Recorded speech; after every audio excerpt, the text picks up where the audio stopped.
Hello, everyone, and welcome to Monster Hearts. I am not Ty. I am Anna, and I will be your caretaker for this evening. Oh my goodness, we already have subs in the chat. Thank you very much. So, I am really big on this overlay. I don't know if I like that. I just noticed how large my camera is in this overlay. Ty, what did you do to me? I'm gonna be really self-conscious. He always makes the game master bigger. I know, but it's really big. Like, I'm really big. Anyway, yes, Marquise, it's my ego. I understand. It's fine. Phrasing. Boom. Anyways. Anyway, I'm going to have all of my lovely players go around the table and introduce themselves. Do not introduce your characters just yet. I'm going to give you the moment to introduce your characters in-game, including what they look and the skin that they are. So we're just going to introduce yourselves. We're going to start up on the upper left-hand corner of the overlay, which would be Steven. Why don't you introduce yourself? Hello everyone, I am Steven, also known as El Deviant Devil, and yeah, I am a frequent flyer here on Roll for Chaos. Alrighty. Going down from there, my brain's doing that thing. JV, please, quickly. Hello, I am JV. I am a relative newcomer to here and happy to be here. Thank you. Alright, Bees, who also just raided with himself, thank you for the single-person raid, Bees. Go ahead and Thank you. Yourself. I took a while to convince myself to raid, but That's I, right. finally talked myself into doing it, so I decided it was the best option. Thank me. You're welcome. So hello all, I'm Big Bees. I'm a regular in chat and wish to be more of a regular on the channel, so I may have to cut somebody's break so they're unable to show up in shows. We'll see. No. All right, but yeah. Okay, moving on down the line to one Bardy time. Oh, well, hi everybody. I'm Bardy Time. I hope you can see all of this green action that's kind of happening up here. Probably not. It's really dark. But I am super excited to be here. Second time on the channel, and I'm very, very happy to play Monster Hearts. I love Monster Hearts, and I love all of them. I love you. I love Monster Hearts. Moving on down the line to Nora. I don't know why I said My goodness. I'm sorry. It's me. I'm Nora. You can also see me on Fridays on The Sparrow Show playing Clarion Bell, the bad robot and good medic. And I also play Quailina Firetree on Cornfields and Kobolds when my gang is watching tonight. Hey, thank you. I love you. Gang. And they lent me this wig, which is amazing. It's a cute wig. And last but certainly not least, Shannon. I'm Shannon, Blitzen Gamer. I'm here all of the time. Well, not all of the time. I don't get to play in Sparrows because I have to work and stuff, and I can't be part of everything. But I've talked Anna into letting me be part of this because I got mad at Bees. Go watch that episode. But yeah, no, super excited. I'm really a nice person. I hope that comes across. This is Misguided Souls, also known as Watch Shannon have an existential crisis about herself. But yes, welcome everyone to Misguided Souls. My name is Anna. I will be your caretaker for this evening. Before we begin, I issue a warning. Monster Hearts is not a game to be viewed or played by the faint of heart. This game touches on subjects that many may find disturbing. Sex, violence, control, abuse, drugs, alcohol, homophobia, sexism, and racism are just among the few topics that could be touched upon in our game. The players that you see before you know each other pretty well and all kind of know the lines and veils that they will not cross in order to keep our game safe. They also have many safety tools, such as the X card, that will be able to tell me when they are uncomfortable. You, however, my dear viewers, do not have the luxury of being able to communicate with me directly. So if at any point you find yourself uncomfortable with the subject matter of a scene, please step away, take a breather, walk away from your computer, and rejoin us when you feel ready. You do not need to feel obligated to stay and watch this game at any point. We recognize that this is a rated M game as put down at the bottom and in the beginning of our intro, and I will continue audience members as we continue on with this game because it is a very strong, emotional-based game. The last thing I'll say about my players as well is they are all going to sit with me for 15 minutes after game to do a heavy debrief, especially if a certain character is hit pretty hard by any of the episode's content. Now with that in mind, I welcome you all to the town of Aspen Grove, a small, close-knit community that, though fully in the 21st century, seems to be lost to years past.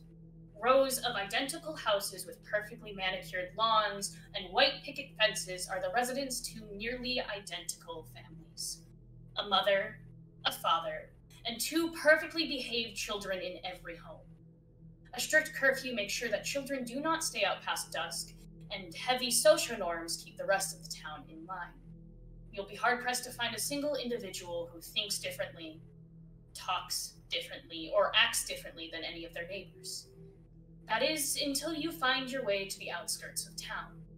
Tucked away beyond a small creek and in deep thickets of woods lies the Aspen Grove, home for wayward youth. A sanctuary of sorts for those who have lost their way. The home itself aims to rehabilitate the youth who have strayed too far from the town's rigid standards, with the eventual goal of reintegration back into their perfect society. The home itself is battered and run down beyond any real repair. Windows are covered in a dirt film that is so thick it would take a chisel to be able to see the light of day. Shutters hanging on for dear life from a single nail, and the property so overgrown that you have to be afraid of getting a tick bite just by going out to get the mail every morning. Pair this with the very few out-of-place security measures, such as ID scanners at every door, surveillance cameras in every room, and the most state-of-the-art alarm system that you could ever see. Well, it makes for an odd hodgepodge of things both old and new. The house itself only has 4 bedrooms, hosting 2 to 3 children inside each room. Quarters are cramped, to say the least, leading many to go stir-crazy, especially on the nights that the home's caretaker, Marcellus Bateman, deems family nights. Marcellus tries his best to keep all of the wards and keep them feeling at home. But really, what can you do when caring for perpetually pissed off youths? As we enter the home, we notice that sitting on the old, kind of worn-out breakfast table, the large kind of dining room table that's used for family meals, home meals, and the spattering of just different chairs. There's not one chair in this house that matches another chair. Sitting out is a decently large breakfast. There's eggs and bacon, toast and orange juice, water, even coffee available. You see the home's caretaker, Marcellus, standing, humming to himself a little bit as he begins to kind of put out breakfast. You can also see that underneath some of these plates is the newspaper. Written across the newspaper is "Death amongst the peaceful." There seems to have been a very unlikely murder the previous night. There isn't much known about what happened. All that is known is that one of the town's children, a high school student known as Benjamin Reed, had been brutally murdered the night before. This is nothing has ever happened like this in the town before. You would be hard-pressed to find someone who would steal a candy bar, let alone murder someone. This, however, doesn't seem to bother Marcellus. Instead, he seems to be carrying on a rather chipper facade, perhaps not to scare any of his wards this morning, especially since some of them happen to know Benjamin. Now, among my players, which one of you do you think would be the first up to breakfast in the morning? Trouble? So why don't you go ahead and describe your character as well as the skin that you are playing, and kind of how you make your way downstairs this morning. Sorry, Clay. Timothy Robble, also known as Trouble, is about 5'7", on the slimmer side, but his hair is a lovely bright green, shaved on the sides. His attire is always skin tight and some sort of, how do I put it's something to tell you that he is the star of the show. And a star has to get there first for the best seats in the house, as he has found. And so upon waking, it is a noisy affair, unfortunately for his roommate. So it's a lot of just making noise while getting ready, vocal exercises to prep the voice, stretching, creams and lotions. He takes very good care of himself, and comes down to the table, taking the seat that basically has his name on it, almost. So down Trouble comes Marcellus, or as you should call him, Marshall, smiles and hands you over a plate. Morning. Good morning, Marshall. How you doing? Sleep well? I slept perfectly fine, Marshall. Good, good. And Marshall kind of makes himself busy waiting for the other individuals to come downstairs, ever so slightly kind of checking his watch. You all know that there is a strict, 6:30 you are at the table kind of breakfast time. Who do you think would be next down the stairs? Obviously me. Okay, Clay, why don't you describe yourself? The moment Barty was like, oh, I'm first, I was like, then I'm obviously second. And then he was like, sorry, Clay. And I was like, I already knew. So, as you guys just heard, the wonderful, what's the word I'm looking for? Ritual of waking up in the morning that Trouble takes to prep themselves and come down is almost immediately followed by just a doom, doom, doom, doom, as a 6'6", just shaggy haired, messy beard,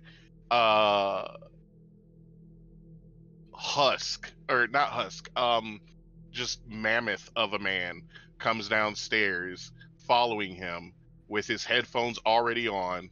He's just kind of bobbing his head a little bit as he shuffles his way downstairs.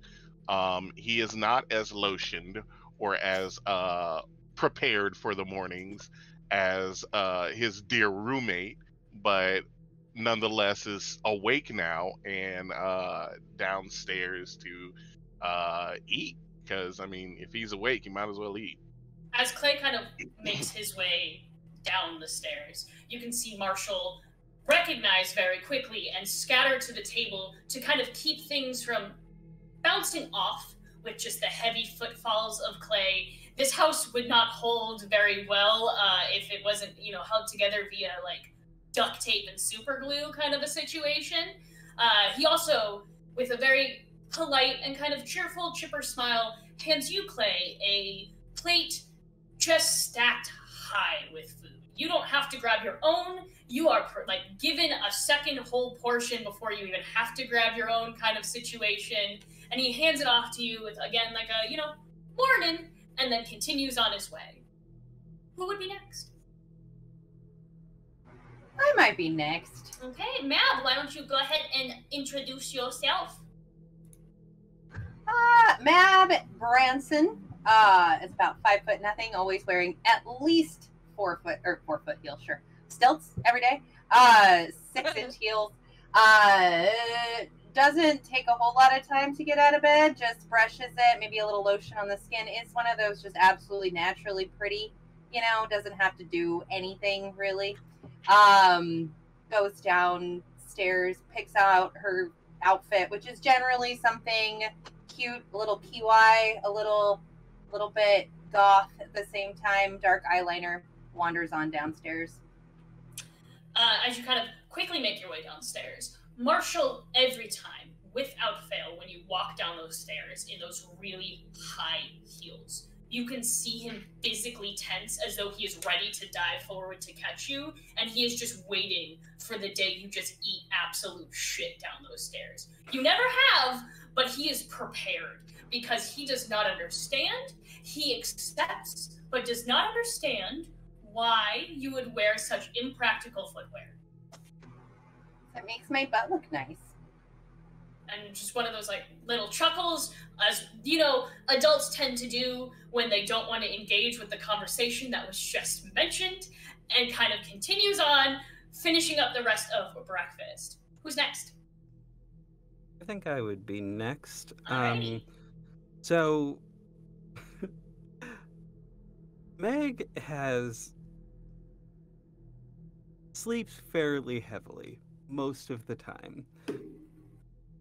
And when she does just decide eventually to roll out of bed, feeling just the crushing weight of the world, just as everybody does on that first waking in the morning, immediately wonders whether or not she should even reapply her makeup. It's still pretty much great from yesterday. Hair seems fine. Changes out of pajamas, puts actual clothes on, I guess, and then goes downstairs, just tired as always, still carrying the novel she was working on last night before falling asleep. Reading, to be clear, not writing. You are greeted with a morning sleepyhead and a little like hair tussle from Marshall. Never appreciated, but always occurs kind of situation. And it kind of, Marshall is the kind of individual who always means well, no matter how poorly he comes across. So it's one of those where you're like, I can't fault him because he's coming from a good place, but god damn it, stop touching me, kind of a person. Yes. Between Blaine and Avery, which one of you would arrive next? Well, I would usually be last, but it depends on Avery over there. I will. So, Blaine wakes up as the queen every morning with his hive already having her... No, there's no titles with Blaine. He will take it any way you want it. They, she, whatever. Semantics. The hive is already waiting with his actual clothing, his schedule for the day, everything going on, so he just easily gets up into it and comes walking down the stairs, and as he does, it's almost like there's a slow motion effect and a quiet falls across the room as he walks across and nods at Marshall, says, "My man," and gives him knuckles, and goes and sits down. So happy. Sits down, yanks out one of those newspapers from under the plate, and well, what do we have here? And his little people sit down around him as he reads the article, completely content, wondering what's going on and how wonderfully morbid it is. Marshall dives, literally dives. You have not seen Marshall move this fast ever, any of you. He dives for that paper. And we're going to have you make the first roll of the game if you want to keep that paper from him. Yes! Let's go! I'm going to have you roll volatile to keep it away from him. Yes, ma'am. First roll of the game. Wow, and it stopped, y'all. So, Blaine, you get experience. So go ahead and mark down experience, which is good for those of you who are new to Monster Hearts. I'm going to give little tidbits on our first episode so you can all kind of keep up. Those of you who are new to Monster Hearts, anytime you fail a roll, which is a 6 or below, you gain experience, and experience is the only way to level up. So, failure, in a way, is a good thing in this game. You don't get instant gratification, but you get delayed gratification, and we're going to say that's great. As you kind of pop out the newspaper, getting ready to read, you get the first word, which, death doesn't really, doesn't ring a great bell before Marshall snatches it from your hand and he goes, "Oh, remember? no distractions at the breakfast table, and like chucks it behind him really fast. He is not being conspicuous Marshall. in any way. Are we having a good day? Aren't we always? As you sit down, last but certainly not least, is Avery. So, Avery has been listening to their roommates, like, kind of in a half groggy sleep state. Mab and Meg get up and leave, and is like, oh, it's finally quiet, I can roll over. And then all of a sudden just gasps and sits up, and then bonks their head on the underside of the next bed, and is like, ow, I hate it. And then rolls out and walks down the stairs, still like fully jammied out, like flannel bottoms and like wrinkled shirt, didn't do any grooming, hair's a mess, but slept in their hoodie, and just 629 slides into the kitchen and just like takes a seat. You can see Marshall, after having, conspicuously thrown something behind him, kind of looks at you and goes, that's an interesting outfit choice today, Avery. Are we going outside in those clothes? I can't go outside until after lunch, you know that, Marshall. I just wanted to check. I just wanted to see. It was an interesting outfit choice, and I was going to be all power to you, Queen, if you needed to do it. Monarch. Marshall excuses himself very quickly out of the room, almost very unceremoniously. Usually he'll stay around and talk with you all. Usually he'll sit and have breakfast with you. He goes into his office, which is right off of the main dining room area. Basically, the bottom story of this house is front door into the dining room. Off of the dining room is Marshall's office. That's about it. There's a bathroom too, but it's it's a half bath, so it's just a toilet and a sink, and it's really only needed if you need it, kind of a thing. There's no kitchen. There's nothing like that. All of your food is brought in by the cook who cooks at her own place. Must be our lucky day. So what crawled up his ass? Not quite sure. I lean over to one of my hive members, Chad, and I tell him, Chad, go see what you can find out. All of you, we did get 100 biddies in the chat. That gives you all 1 forward onto your next roll. What a forward is, for those of you who are new to Monster Hearts, is you just get a +1 on your next roll. It cannot be banked, it cannot be saved, it is just an automatic +1 onto your next roll. If, for example, you're rolling with something with a negative modifier, you'll do some basic math and add them together and either have a continuous negative modifier or maybe a 0 to add to your next roll. So you all have 1 forward. If you do not remember to use it, you don't get to save it, so you've missed your opportunity. But thank you for the biddies in chat. Also, wanted to break and say, you can manipulate this game. We do have channel point redemptions in our chat. The voice from above that you can't hear will let me know if we ever have redemptions in case I'm not paying attention to chat. But you can indeed affect this game because I wanted to be even meaner to my players. Chad kind of stands. What does Chad look like, Blaine? Chad. So Chad himself, he is kind of my organizer. So he keeps everything in line, keeps everything just in order. And so he is very kind of a very presentable man, and he has usually a collar and put together, and he's got glasses, and he always has his iPad ready, and he's just that regular run-of-the-mill kind of tech boy. Gotcha. He is the perfect secretary. Exactly.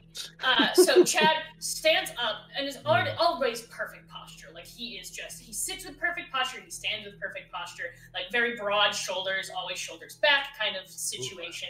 I'm guessing a very square jaw, this is coiffed hair. That's the vision I'm getting in this situation. It's accurate. Perfect. He stands up and with a very quiet nod. It's very you can barely see it, but knowing Chad, that is his yes sir, and heads off kind of into or towards Marshall's office. Marshall's office is, again, one of the rooms that requires a key cards to get in, and Marshall is the only one whose key card works at that situation. So Chad kind of onto the door, and you see it open just slightly, and then you hear a few mumbled words, and then it closes again. Chad returns to your side and says, he said he'll be out in a minute. All right, you can have some eggs. again, that kind of nod and just begins to, he waits until, like, you set the portion size that you are planning to eat before he follows exactly, almost down to, like, the, like, 10th of a gram, kind of, like, he is that good at, first off, just seeing it, but also, like, he is waiting for your call. When you And I said take collar, the first did you bite mean naturally. like blue collar or like doggy collar? Well, I guess we'll just have to find out, won't we? There's 2 other lackeys, Shannon. Don't you worry. Fair. I think upon seeing the egg situation occurring, Megar's entire soul at that point please screams, and this comes out in the stare that is being given at this interaction, which is just, it is my personal mission to ruin Chad's life specifically. I have no good reason for this, but it is my goal in life to ruin this person's life. I don't know why, but just that is it. Anyway, there we go. So you, Blaine, catch just the slightest stare, and it's one of those not staring through you, but staring into you. Like that kind of, and it's just a moment, it's just quick, and it's one of those like, did I catch that? Or am I thinking like, am I just thinking poorly kind of thing? It's a millisecond of a glare, and then it goes away. Blaine just gives a very nonchalant raise of the eyebrow, like, bring it, bitch, and goes back to his eggs.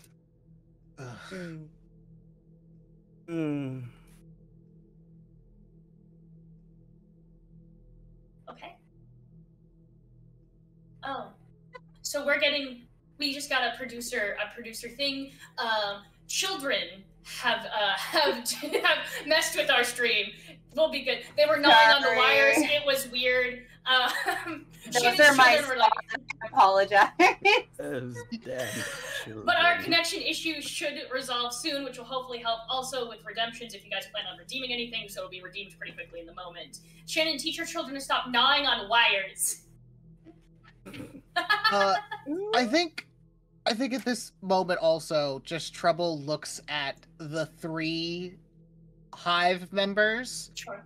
and just it's very obvious, rolls his eyes at them at just how ridiculous that whole situation is of them being so subservient to Blaine.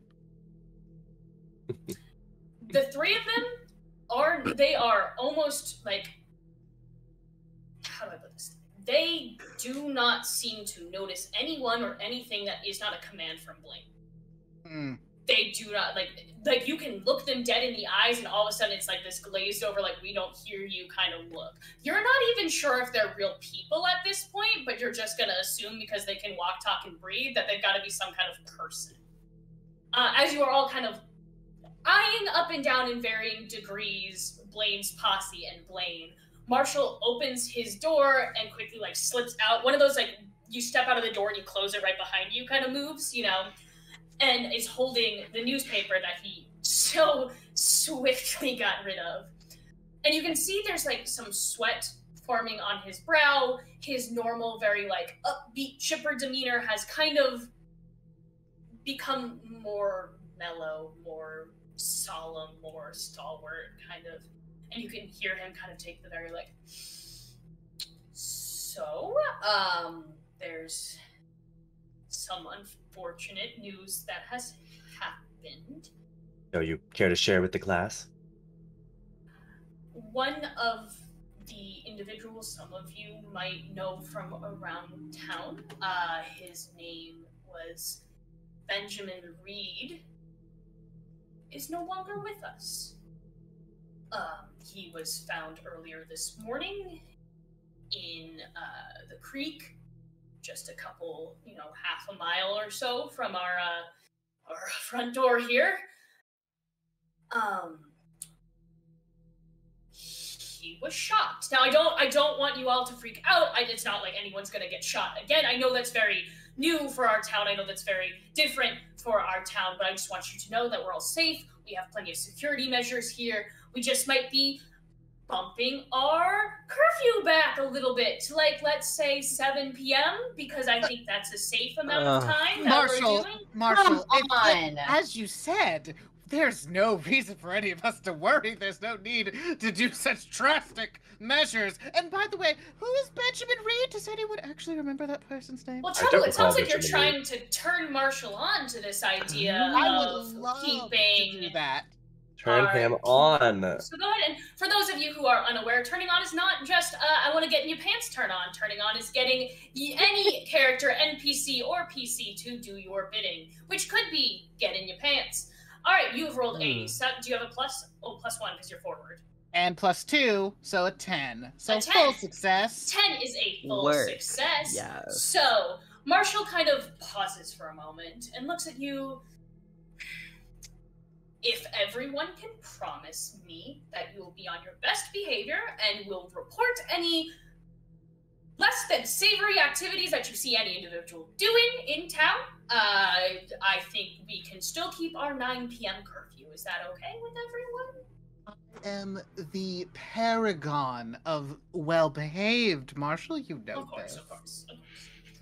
Like, whose standard are we supposed to use for less than savory? Well, you all know how our lovely town is. So if any individual looks as though, I feel like don't belong sounds a little harsh, but that's the only word I can think of at this point. If they feel like they don't kind of belong, or if you haven't seen them in town before, just let me know. If someone's being a little, shady? So someone who could have been in the home as a kid. Well, I would. That's a little. Or someone who decides to fart in church in this town. I think that's a little That was a extreme great there, day. Mab. I think that's a little extreme. Anyone who you think might, maybe be a threat, or if you don't feel comfortable, we've always had those conversations about, stranger danger and trusting your gut. So anyone who kind of, makes you feel a little iffy, let me know. Or you can all call the police as well. They'll be able to help. Yes, Trouble. Thank you for raising your hand. I appreciate it. I would like to report, some iffy behavior. Blaine's making me feel a little iffy right now. Trouble. That wasn't very kind. Okay. I'd like you to apologize to Blaine. Yeah, Trouble, Yes. apologize to Blaine. Oh, certainly. One moment. You gotta mean it, though. Let's see how good of an actor you are. Meanwhile, Avery's Just getting the scooping their tears. eggs onto Clay's plate. Shoveling them over to Clay, who is still He eating all doesn't of even it. notice. Blaine, I deeply apologize for my actions and words that I know affected you in such a terrible way. And I want you to know that I am going to do my best to change for the better so that this never happens again. You can see Marshall is very moved by this very real apology in his mind. Because you would never be Oscar sarcastic. goes too. Well, apology accepted, and with that, this has been such a fun breakfast, but it's time for me to go. You know what we do, and he puts his hand in the middle of the table.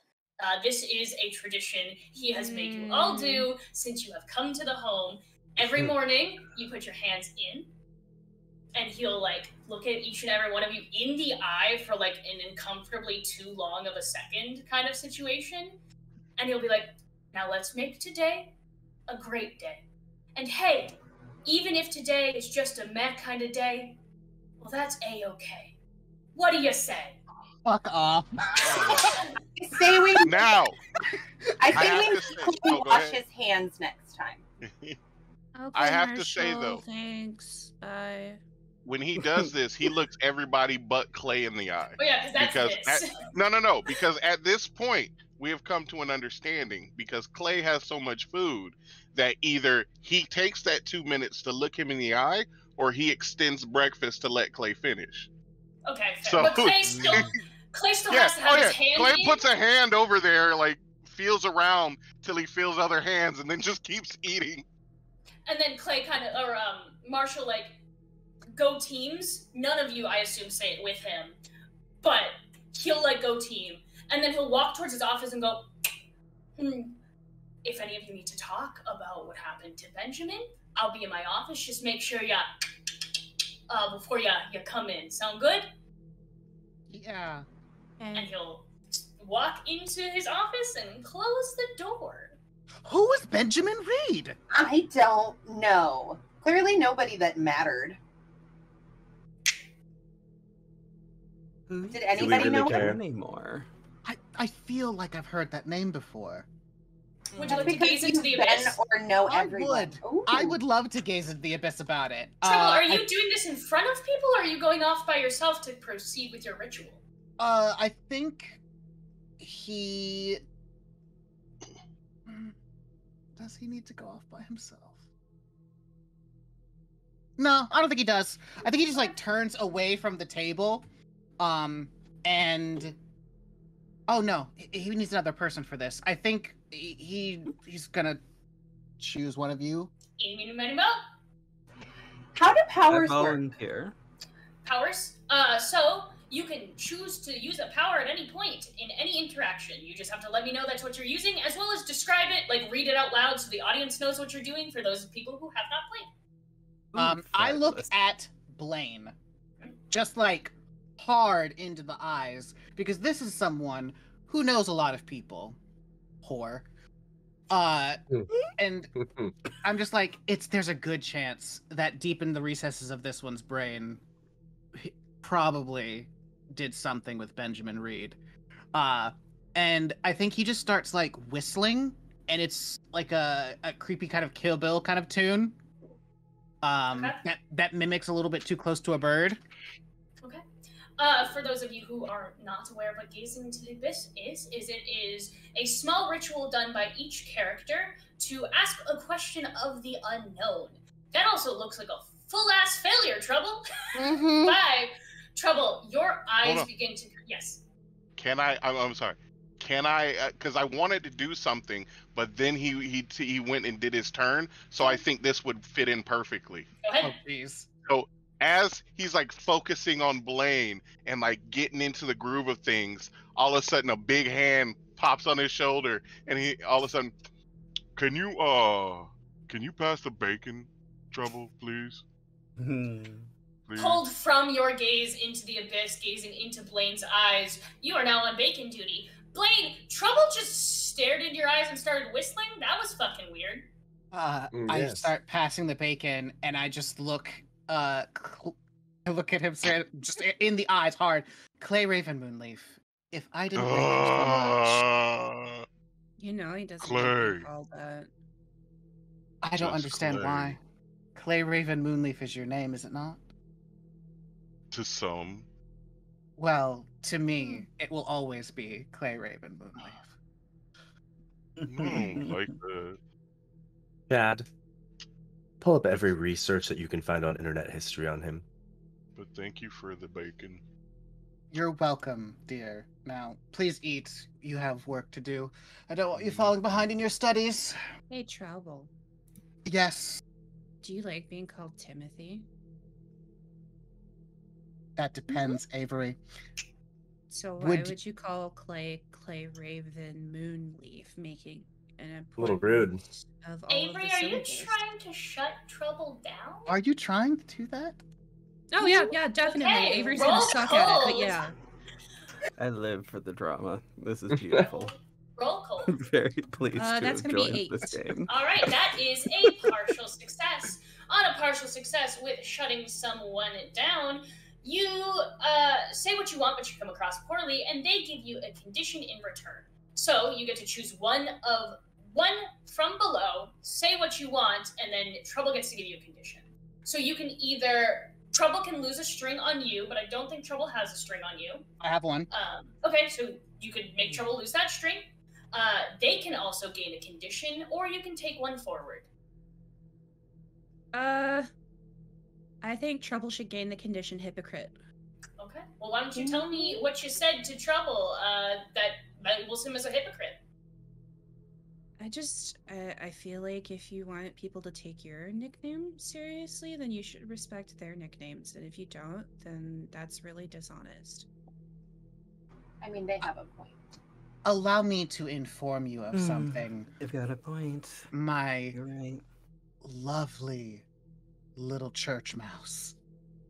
Mm-hmm. Timothy Robble may be what all the adults of this world will call me. That is not what I answer to. He's never changed his name. He may not like his name, but he's never changed it. And when he chooses to change it... you to call him Clay, didn't he? Shh. Shushing people is rude. That's why I did it. Well, maybe you shouldn't be rude. But anyways, I do have other things I need to get on with my life about. So you... How would I put this politely? Oh. My, oh, gosh. No, what's the word I'm looking for? Stodgy's not the right word. Stodgy. Oh, actually, Quick, yeah. thesaurus.com, real quick. Yeah. My stuck-up little friend. So stuck-up is the condition giving to Avery. I guess. We'll just have to agree to disagree on that one. I would suggest every one of you write down that Avery has the condition stuck up, because if you so choose to use that in a threat or any kind of sass towards Avery, you get a +1. Guys, it's okay. I know Trouble's not doing it to be mean. It's okay. Quite the opposite. Anyways, I will be going. As Trouble turns to leave, Chad flips over his iPad to show you, Blaine, every bit of information he was able to find on Benjamin Reed. Benjamin Reed As this happens, Yeah. Can I? Yes, whatever it is, 100%, yes. Fabulous. I want to use the fantastically fun ability of illusions. And I to just fuck with a laptop a little bit. Well, as is clear here, I don't know what will happen exactly, but something just being on the screen that's not supposed to be, I think will be fun. So, are you gonna pull out Blaine's? Because I'm gonna say it technically is Blaine's that you're doing with, and not Chad, so you don't have to chant at Chad. Are you gonna pull out Blaine's sympathetic tone? Okay, just blatantly in front of Blaine. Yes. Okay.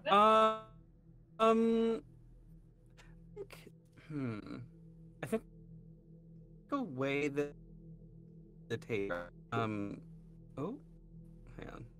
Okay. Ooh. All right. So we're still at the breakfast table, right? Yep. Except for Trouble, who's starting to get up and walk away. Fabulous. So because we're still at the table, I think I will sort of reach down to my sock in a way that's like very nonchalant. And also, fantastic place just to put things. It's just right in the sock. I'll just sort of hold on to that under the table and just sort of hold it under the table, unaware that it's there. It's not super big and chunky, surprisingly. It was like one of the smallest ones. One of the smallest ones that Blaine had, surprisingly. Lots of gaudy, ridiculous-ass jewelry. But this one, kind of quaint. Kind of quaint. Kind of pretty. Meaning it was probably more personal. Because it wasn't big. Incredibly special. Thank you. So go ahead and roll dark for me really fast, Meg, to see how well this hex works. All right. Give me just a moment as I get back to that screen. Right. Flip through 40 tabs. Let's go. So, yeah. Okay. Oh. That is 8. Oh, and then what's with your the modifiers? +1. Oh, right. So which one is this one again? Dark? Yes. Yep. All right. So with dark, that is a 1 +1 there, and also the +1 forward from the previous. So that is a 10. Whoa. Ooh, boy, Hex is on 10s. So, by the way, in the casting of this hex, that pendant Oh, it evaporates. does disappear. Yeah, you don't get to keep it. gone. It goes away. Okay, that is perfectly fine with me So- because this feels worth it. In my sudden desire to destroy Chad's life and also Blaine's, I suppose, in the process. Anyway, We're getting a message from Oh. Beyond the Realm. Hello, producer from Beyond the Realm. He's We're gonna having fiddle with Discord shit. issues. He's gonna touch buttons. ooh. Yeah, yeah. Hello? Hi. Hi. Let's see if this works. Thank you for touching buttons and hopefully fixing this. So, on a 10 and up with a hex, the hex works and can easily be reversed. You can reverse these hexes if you so choose. What pops up on this screen to just fuck with Blaine? So, okay. There are a couple things here that are possible. So, on the illusions move, you get to pick one. There's snakes and bugs, demonic visages, false prophecies, and non-existent subtext. I don't know what non-existent subtext means. That's a good question. Red I don't herrings. either. It's There a you red go. herring, so they might be trying to Oh. read something, and actually, it's completely false information. Gotcha. They're reading Fox News. Honestly, Oh. I do kind of love that, and I think, I do also You know want to what, point out that this actually? hex isn't just on the iPad. How illusions works is he sees this everywhere. Not just the lab. You are not hexing one thing, you're hexing Blaine. So Blaine sees this everywhere. I love that. Okay, so, we'll go with, demonic visages, I think. Demonic Just because that visages. sounds fun to me. So, Blaine, as Chad flips this iPad over to show you the information that he could find on Benjamin Reed, you begin to read. Benjamin Reed was a junior at Army Stand High School, members of certain yada yada club, and all of a sudden, the screen itself goes black, and you see this kind of ram's head devil horn image pop up on the screen. It begins to kind of bleed from the eye sockets, and you hear this very deep guttural laugh inside of your head, and then it goes away. Well, those were some good damn eggs. And then every time you begin to kind of turn to look away, look at Chad, look at someone else, that ram's head appears once more. Chad's head is now the ram's head, and then it goes away. The walls begin to bleed. You can see pentagrams everywhere, and then it goes away. And it is constant, and it is present. And that laugh is almost just constantly on repeat in your head, to where you can't even hear your own thoughts anymore. So, in a strange moment in Blaine's mind, he feels comforted in some way, and it almost seems familiar to him. And he starts to wonder why maybe he's hearing his father. But that can't be right, because it doesn't quite feel as vivid as Daddy. So, he takes his squad back upstairs to go chill out for a moment while things calm down. Petition for Steven to never say daddy like that ever again. No, please. No, all the time, every He is- episode. That was so funny. He's Draco Malfoy. Like He's his father will hear about this. I was gonna say it should be like an F-bomb in most streams. He gets one per episode. There you go. To keep it G-rated, you get one. You get one daddy. Just one. Got it. Let's go out Noted. of my comfort zone for this. Go for it. Yeah, we know. So, producer, we know it's rated M, but it's icky Yeah. in my soul. That's Even for rated M, that's still a little too much. Yeah. That's like I felt uncomfy. Steven made me feel gross. Hey, I'm just playing this crazy ass game. Oh, You're I know. thrusting me. To be fair, Thrusted was the term that was used in that situation. now, He knew to what be he was fair, doing. I think that he should only have one per episode until Darkest Self, and then it should be every other word. Ooh, yeah. And you actually have to Yeah. use it in 69 times per episode. Nice. Yeah. There you go. Okay. Looking forward to that. Anyway, Meg, you now know that this hex has taken place. You have felt it attached to him, and as you kind of finish rubbing that amulet or whatever it was, pendant, choose whatever bougie word you wish to use for just a shiny object, it fades into dust in your hand and then just kind of flickers out of existence. Mab, you've been kind of quiet. What are you doing? I'm just watching everybody act a fool for the most part. I think I'm actually keeping an eye on everything if I can. What is the awareness of, let's see, Meg, do you tell people you're a witch? I don't know. Okay, so I'm an easy to talk to person. So if you wanted to tell someone, I might feel know. like I might not have said anything, but the vibe was there. You know what I mean? Like, Yeah. it's one of those, like, if anybody was going to be a witch, it was probably going to be Meg. So yeah. Okay. yeah. Strong. Yeah. Witchy vibes. Yeah. I don't know. I'm keeping an eye on everything. I'm like kind of interested a little bit in this whole murder situation, but I'm acting low key. So I'm kind of looking over Blaine's shoulder, knowing that they're going to get the information. So I'm probably like eyeballing the iPad. You aren't cursed, so you can read that iPad. Hey, that's what I was thinking. I'm like, so yeah. What do I see on the iPad as Blaine has clearly started his drug-induced day early?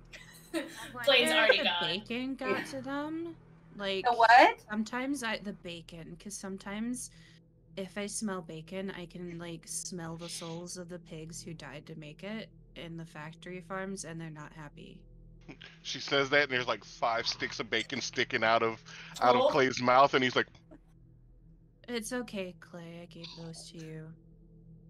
I mean, they were already dead anyway, so you might as well eat them or they just go to waste, right? I mean, yeah, but you gotta like, if nobody makes a stand, then there will never be any change. I know I make a stand on bacon every day because I don't eat it because the saturated fat gives me pimples. Actually, Anyway. what you eat doesn't affect your skin. So what's on Unless- this iPad?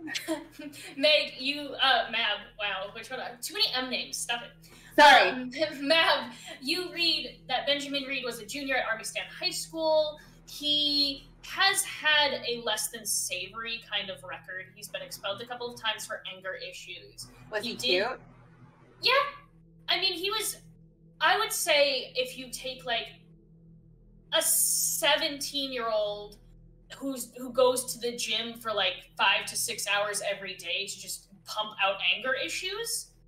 So he was ripped as all hell. He's like kind an of situation. emo AC Slater from Saved by the Bell kind of. Yes, Okay. exactly that. His most like notable thing that happened is he straight up broke a teacher's jaw when he like chucked a chair at him full strength. Oh shit! This guy is throwing furniture at teachers, y'all.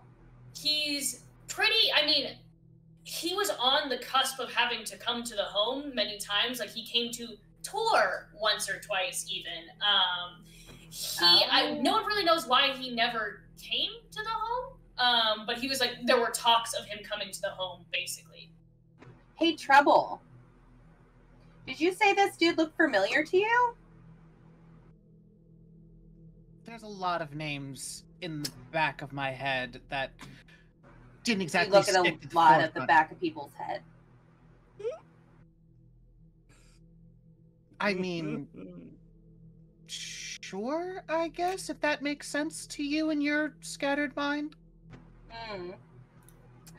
Well, the question was mostly because this dude apparently toured our little hizzy. Do you remember this? Because I didn't think I do. The beefy, angry one.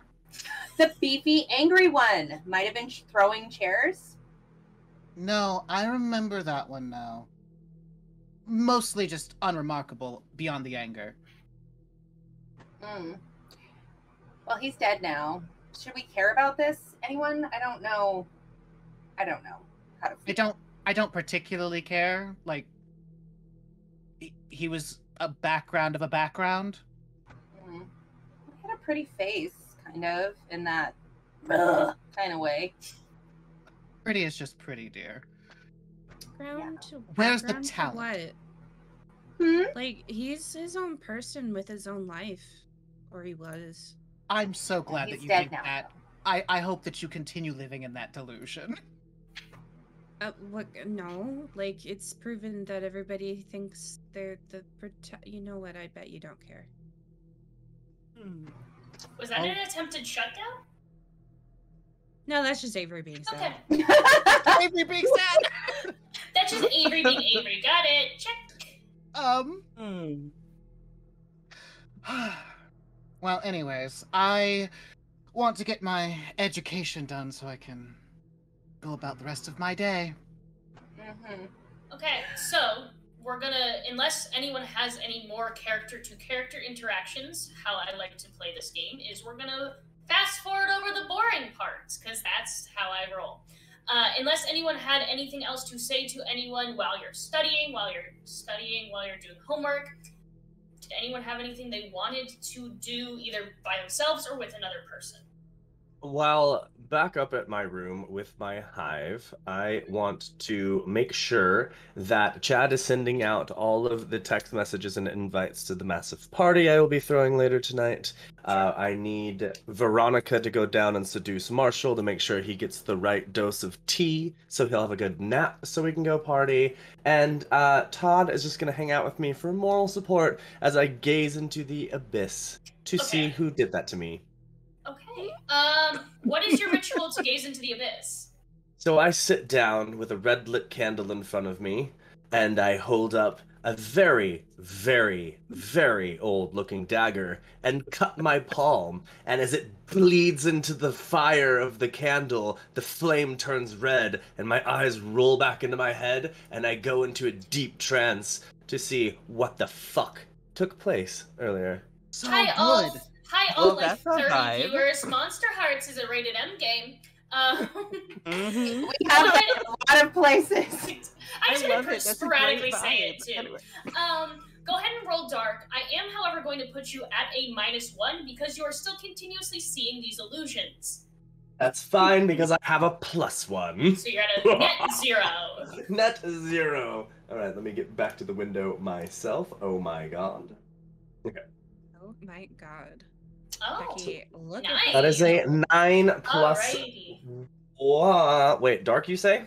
Dark. Which dark is Oh, no. plus Oh, 1. no. So that's I a have 10. made Bad decisions. So that Yes. is a perfect vision into the abyss. What question do you have for beyond this realm? Who did it to me? And You- what is the most effective way to get them back? You immediately see visions very clearly of Meg. You also see visions of Meg with that amulet that you missed so long ago. Motherfucker. You also see You in that danger, amulet girl. begin to crumble and crack in her hands and turn to dust. You now know via these visions that that amulet is no more. The best way to get back at Meg is to either stop her powers somehow, make sure she doesn't have a way to do what she did to you. Or, Meg, do you have another thing that would get to you? What would destroy Meg? What would fuck up Meg? What would do it?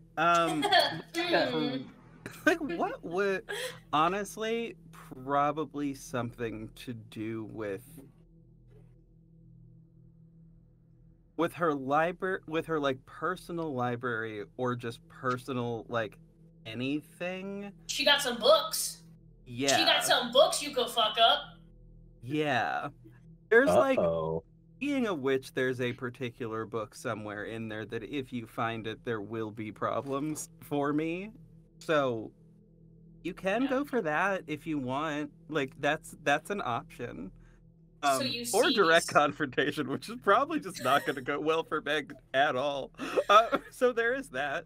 That's You see these also- images of like massive libraries, though you have never seen a library of that stature in Meg's room at all. Obviously, there's 3 girls kind of crammed into, or 3 individuals crammed into that room.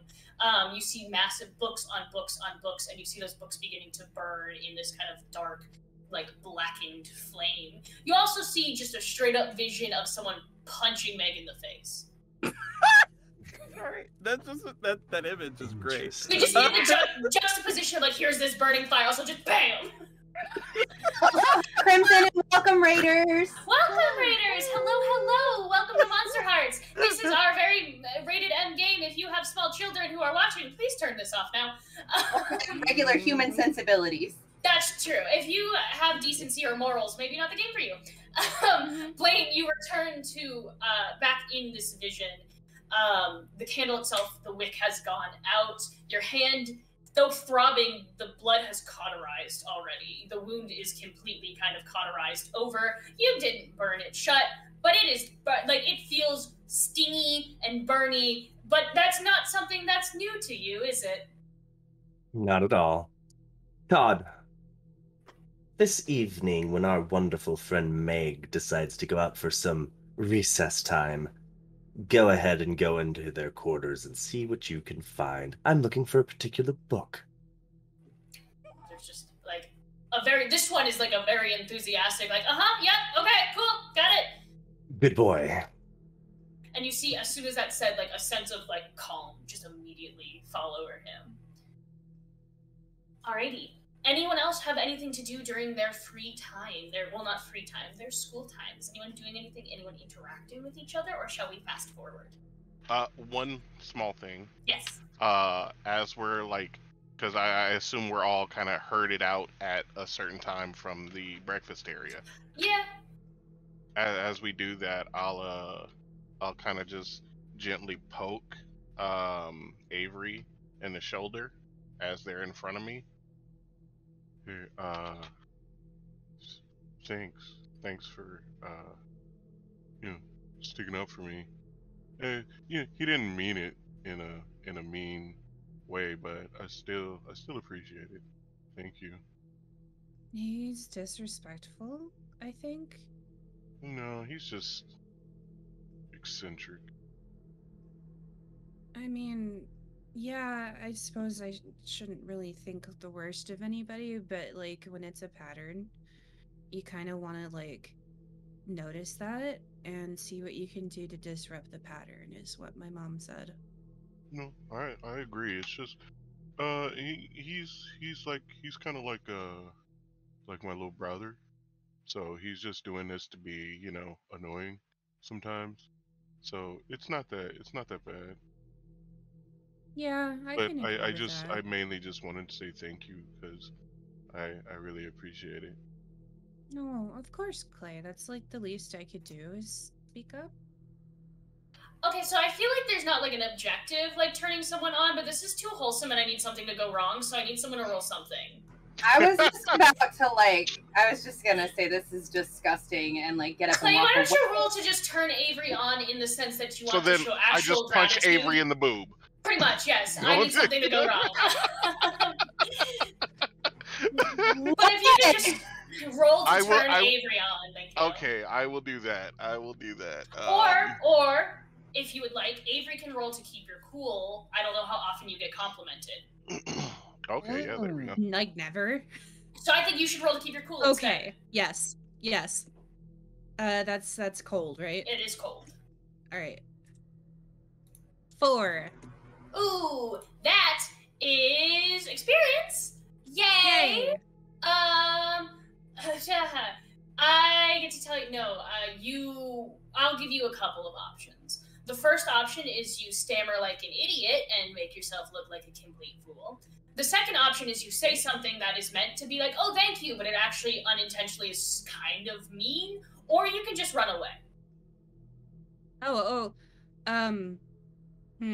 Avery actually kind of likes Clay, so I think they just stammer and is like, I mean, I guess sure. Oh. Okay. Okay. I need to go back to. Yeah, I yeah, guess yeah. I was just scrolling Reddit Yeah. looking for people to. Okay. No, it's yeah. Okay, I'm gonna go do. I'm gonna. All right, bye. Oh my god, you guys, this is so awkward. Ew. Turn around, walks out. Matt, are you trying to shut both of them down though, Matt? This is Shut weird. it all down. And it smells funny, and I don't know what's going on. I'm gonna have you make 2 different rolls, the first being for Avery and the second being for Clay. You're gonna roll with Cold to shut Avery down. Sorry, also in my head, Avery, when you stopped being like, I was just scrolling Reddit to look for people too, and all of a sudden in my head it just went, like, it was like docs. I'm waiting for Avery to just straight up dox someone. I'm looking for people to ruin their lives. What? I'm looking for Rolling a incels what? to tell them Cold. it's not that they're ugly, it's their attitudes that really drive women away. Okay, so Oh my god. with Avery, on a 7 to 9, you choose one from below, so you get to shut her down, but you obviously come across poorly, and she gets to give you a condition.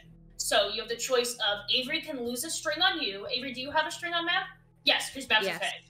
So you can make Avery lose that string. You can give her or them a condition in return, or you can take one forward.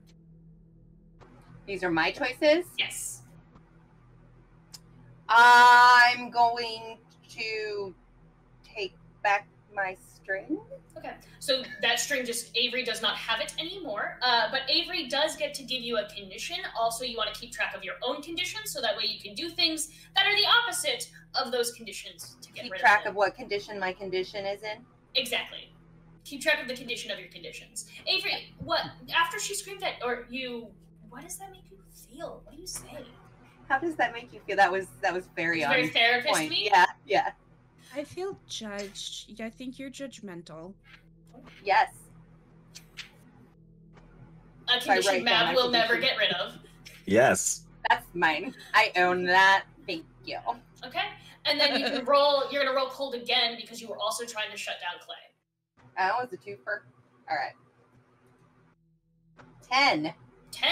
So, you just fully get to shut Clay down. You have the same options as before, but Clay does not get to give you a condition in return. So you can make Clay lose a string on you, you can give Clay a condition, or you can take one forward. I'll take a string. You cannot, since he has a string on you already. If he Does he? didn't have a string, because Oh, you're a that's fan, right. you give it to everyone. Right. Everyone does. Okay. So then I'll give you a condition. Okay. Self-conscious. There you go. That's a good one. Ooh. So I would mark down for everyone that Clay has the condition self-conscious, in case you ever in any Worthless and say. self-conscious. Jeez. He sounds great. He sounds like a fun person without any issues whatsoever. And then Mab kind of, after just blurting that out, up the stairs. Anyone else have anything to do before, you guys are free to kind of head out on the town? Okay.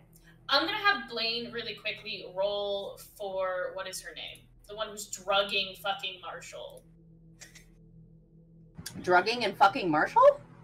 Veronica. What did I say? Marshall. Okay, I Veronica. was here for it. I was just Veronica. wondering about her. Veronica. Veronica. Dubois, I think is her name, right? Dubois. She's very seductive too, so she gets the work done.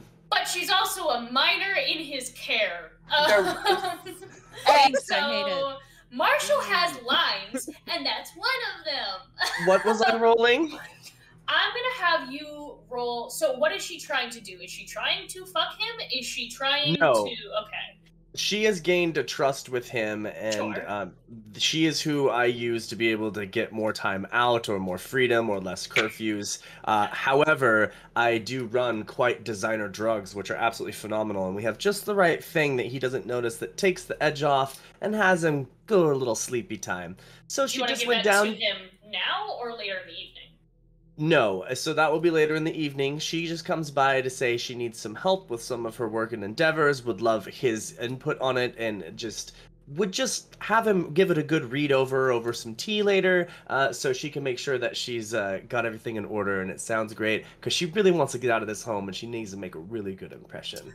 Why don't you roll hot for me, and we'll roll with your hot. Yay, let's go. Oh, I dropped my pencil. Oh no. So Step that brother, is I'm stuck in the washing machine. I cannot. so 7. 7. It's a partial success.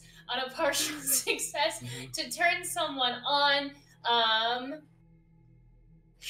Marshall can either give her a string, or he's going to promise her something that she wants, which is later on in the evening he will help her with her work. So you get what nice you of need him. out of this situation. Alrighty. Perfect. We're gonna fast forward. You guys have done whatever studying you guys plan on actually doing. My guess is on a scale of 1 to 10. You're all at about a half. You are now free to move about the town. I'm gonna kind of just call on you one at a time to ask what you guys are doing. We'll do little scenes with each and every one of you. We haven't heard from Trouble in a while, so we're gonna start with you, Trouble. What are you doing in town? Oh, dang nabbit. Well, you know, I don't particularly care about this the kid dead, but I do care about the act of the dying. This is prime, like, there are going to be tears. This is going to be great method and character acting. And also, I would love to know how these bunch of stuck-up, other words, are dealing with this lovely little crisis of the fact that one of their children was murdered. Okay, so you are eavesdropping? But I will not go by myself. I'm going to force Clay to come with me. Okay, so why don't you go talk to Clay? Try and force Clay to come with you. Okay, well, we are in the same room, so I don't have to actually knock. So I hope I don't find you in a state of undress. But he just opens the door, slams it, and says, Clay Raven Moonleaf, what are you doing? Wondering why you keep calling me that name.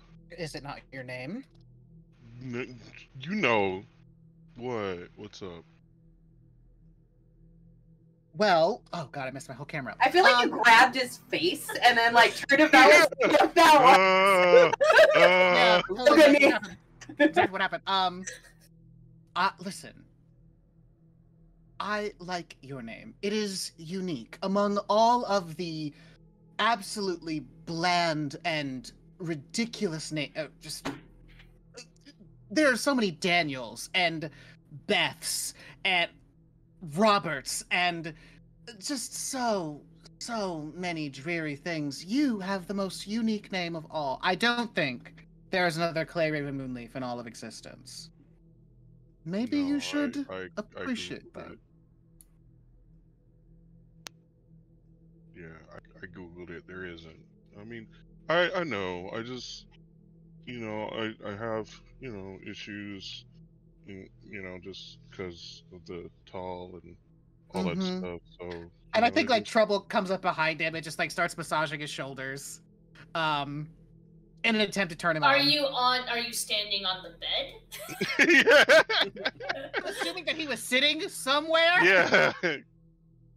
So he'll just like come behind him and just start massaging his shoulders in the attempt to turn him on. So, ooh, that's an 8. Okay. With an 8 to turn someone on, Clay can either give you a string or choose one of the following. Clay, would you like to give yourself to Trouble? Would you like to promise Trouble that you think something that you think Trouble would want, or would you get embarrassed and act awkward? Can the last one just be included in everything else? I mean, yes, just of course. him.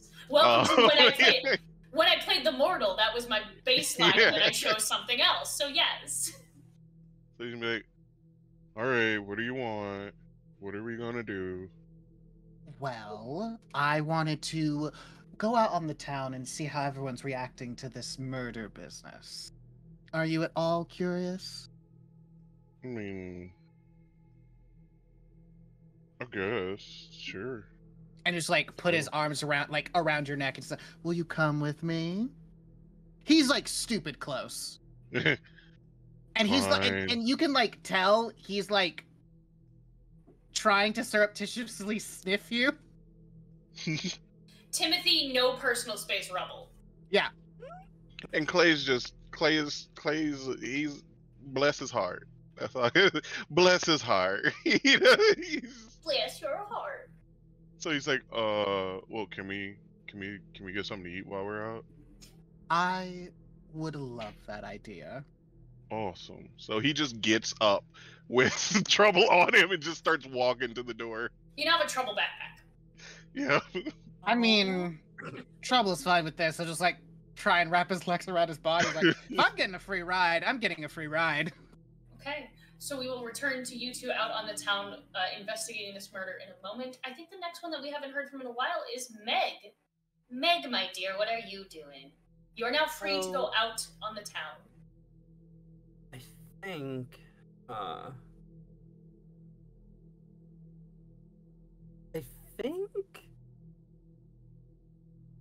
I don't know exactly what Meg wants us to do, but I think similarly, whatever they want to do, they don't want to do it solo.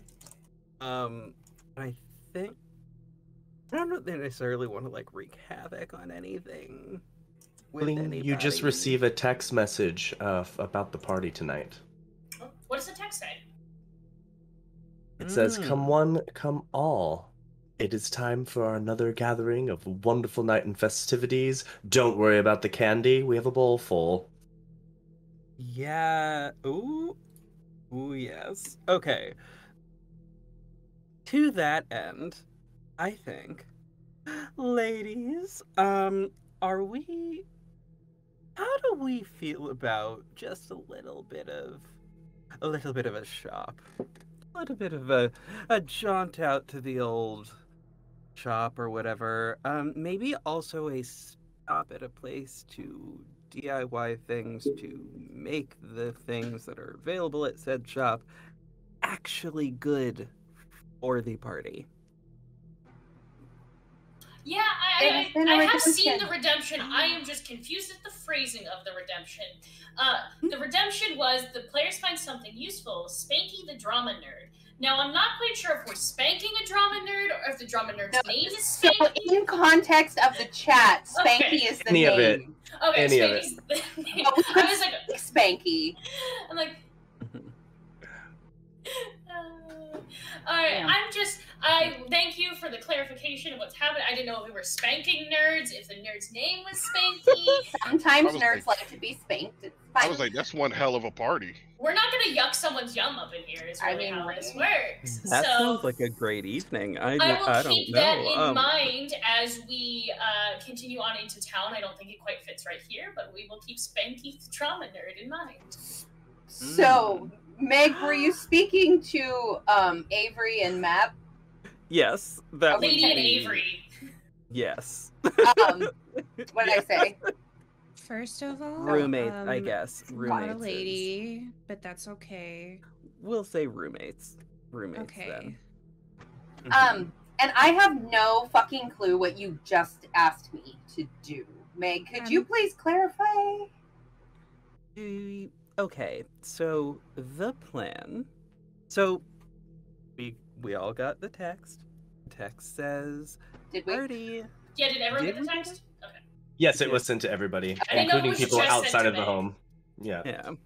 So we all got the text. And like, you know, if we're gonna have a party, we should maybe, I don't know, dress up a little, have some fun, live a little, right? Thanks Mhm. for inviting me, but I'm not interested. I'm sure I'll have something there that will make you happy. At the party? Yeah, it's Blaine. That candy is not Twix. I know, but I'm not into that, but thanks. I think you could probably use it though. I mean, shed off of that little slump that you're in, get a little giggle on. You know, you might not look so bad if you smiled once in a while. Ew, Shannon. Ugh. I get it. You want to help me out, but I'm just I'm like this. But you don't have to be you. You could be a better you on drugs.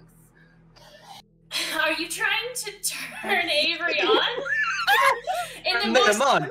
Turn them on! Be a better you on drugs is honestly. Okay, in Mav's fucked up head, she is actually looking out for Avery and trying to like have her help get a good time. In the real world, don't do this, children. What I see is in like, you know, this is your brain and it's Avery sad, and then this is your brain on drugs and it's Avery happy. That's what's happening in Mav's mind. That is what Mav is thinking. She's actually trying right here to be a good friend. Why don't you roll with hot to turn Avery on? And Shannon, to be fair, any kids watching this, I think the drug thing is the least of their issues that they have to worry about. Fair enough. Oh. Yeah. 8. 8. Okay. So on an 8 to 9, Avery, you can either give a string to Mab. You can give yourself to Mab, though I don't think that's fitting in this situation. But you do you. If it just want you want to jump her bones after her suggesting drugs. Kink. I'm not shaming it, but it would be an odd kink. You can promise Mab something you think Mab wants, or you can get embarrassed or act awkward. / that can just be roped into the other options, much like Clay. Yeah, Avery is just kind of like always embarrassed and awkward. So I think Avery's going to offer Mab something they think she wants, which is like bonding time. So Avery is saying like, I don't really do well with crowds. And I think I have enough problems with my mental state without adding like drugs to the mix. But maybe we could like another time do something that you think is fun and see if I like it, I guess. Would you rather go tag along with Trouble and Clay to see what's going on with the murder in town? Actually, I was gonna go to the coffee shop and talk to my cousin, but thanks. The coffee shop sounds like a great stop on the way to also grab more fun clothing. Oh my gosh, can we not? No, I don't want you to. Yes, Meg, you tag along with Avery and get your clothes. They could use a new outfit. I'm fine. I don't have any money to spend on clothes. Can you? Can I just go by myself? Yeah. What's going on? Avery smells. Trying to make eye contact. Avery is sinking under their blanket, like that's like literally all you can see if Avery is like here up. Oh, thinking about that murder does make me think maybe a little bit of, I don't know, hearing a little bit of town gossip on that does sound like a good idea. Suggestion.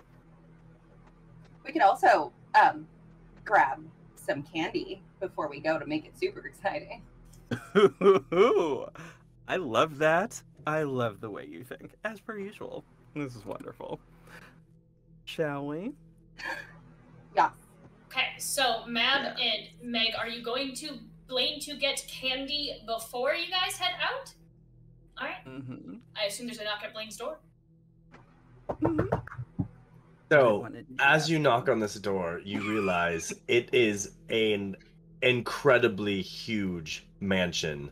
Very, very nice. Are you and going? I assumed you were still at the what's it called? Or the house. Yeah. I'm already at the party house. Never mind.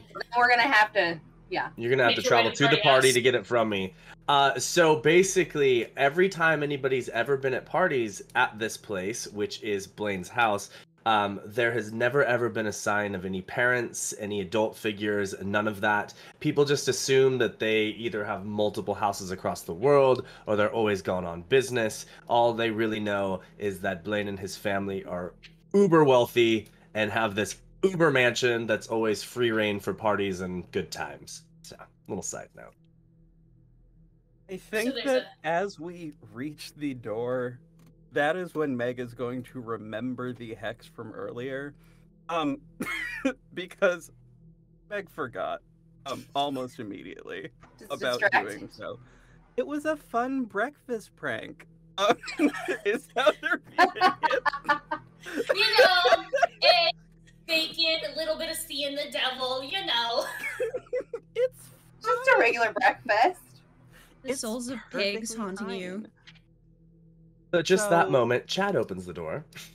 I feel like that with the being able to reverse it, I feel like maybe that is the moment at which it winds up being reversed. Sure. So things are suddenly no longer seeing the devil, which is great. Congratulations to Blaine. Thank you very much. I don't know how. Very hard to plan a Honestly, party when everybody's Marquise- Satan. Marquise, you don't have to roll since it was a 10 to get rid of the hex again, right? Since it was You a can 10, just get rid of right? it. That's what I thought. So, as Blaine, you're kind of setting things up for the party. These visions, these whisperings, this laughter, that's now kind of just been kind of, comfy background noise for you because Meg happened to choose just demon spawn, which is what you are. You're just like, vibing with myself. It's gone. It's dropped. And you're just like, oh. Suddenly become very boring in here. I was having a rave with the devil. Chad, get these decorations up. Chad, who was at the door, like halfway opening, is like shit, and like backs up from the door, like sees Mab and Meg, like does that like very slight nod, and then his eyes go wide, and he like just like darts away because he has now been called on to something else. And Blaine comes to the door and says, "Oh, well, speak of the devil. Good evening. You here for the party, the festivities? What's going on?" Just to pop in, and maybe pop one before we go out and look for the murder, Well, you know how it works, my dear. If you're going to stay and have festivities, the bowl is free run. But if you're not, it's always a transaction. Oh, come on. It's me. That seems like a turn on. Yes. The wink is a pretty obvious turn on. Go ahead and roll it hot. That's my move. Finger guns and a wink. Yes. It's the awkward bisexual starter pack. I'm rolling hot, I'm assuming. Yes, you are. You're rolling hot. 8. Yeah, 8. Okay, that is a partial success. With a partial success on hot. Blaine, you can either give a string to Mab, you can have sex with Mab, you can promise something you think Mab wants, or you can get embarrassed and act awkward, but that doesn't seem like you at all. I will promise the drugs and say, you are so lucky. I fucking love you. Come in. So we walk into a grand gala room. And I point over, depending on what you want, what's your flavor? What are you looking for tonight? Meg, what do you think? Quick, I test your don't drug know. knowledge. Downers. What I do mean- you recommend? Molly's we always are- nice for a night on town. I do. Yes.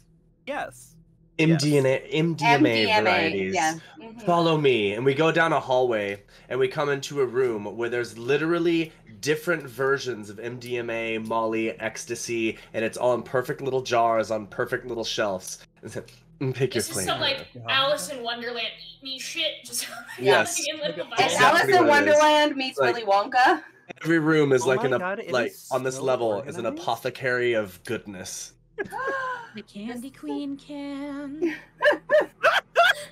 This is Yeah. the fun wing. Surprised by the organization of everything. Yeah, It's like, surprisingly well labeled. okay, You know, actually, Chad is really fabulous at that. He's got his little brother's label maker. He has his own label maker and it's on his hip. Thank you very much. Right? Oh God. Oh man. Oi. Yeah, something light and perky. Are you sure you want to have a party tonight and you don't want to go around looking for this? This is the most exciting thing that has happened in this town since I don't even know. Me. Yeah. The murderer could Do things. also like be here. Oh, that's true.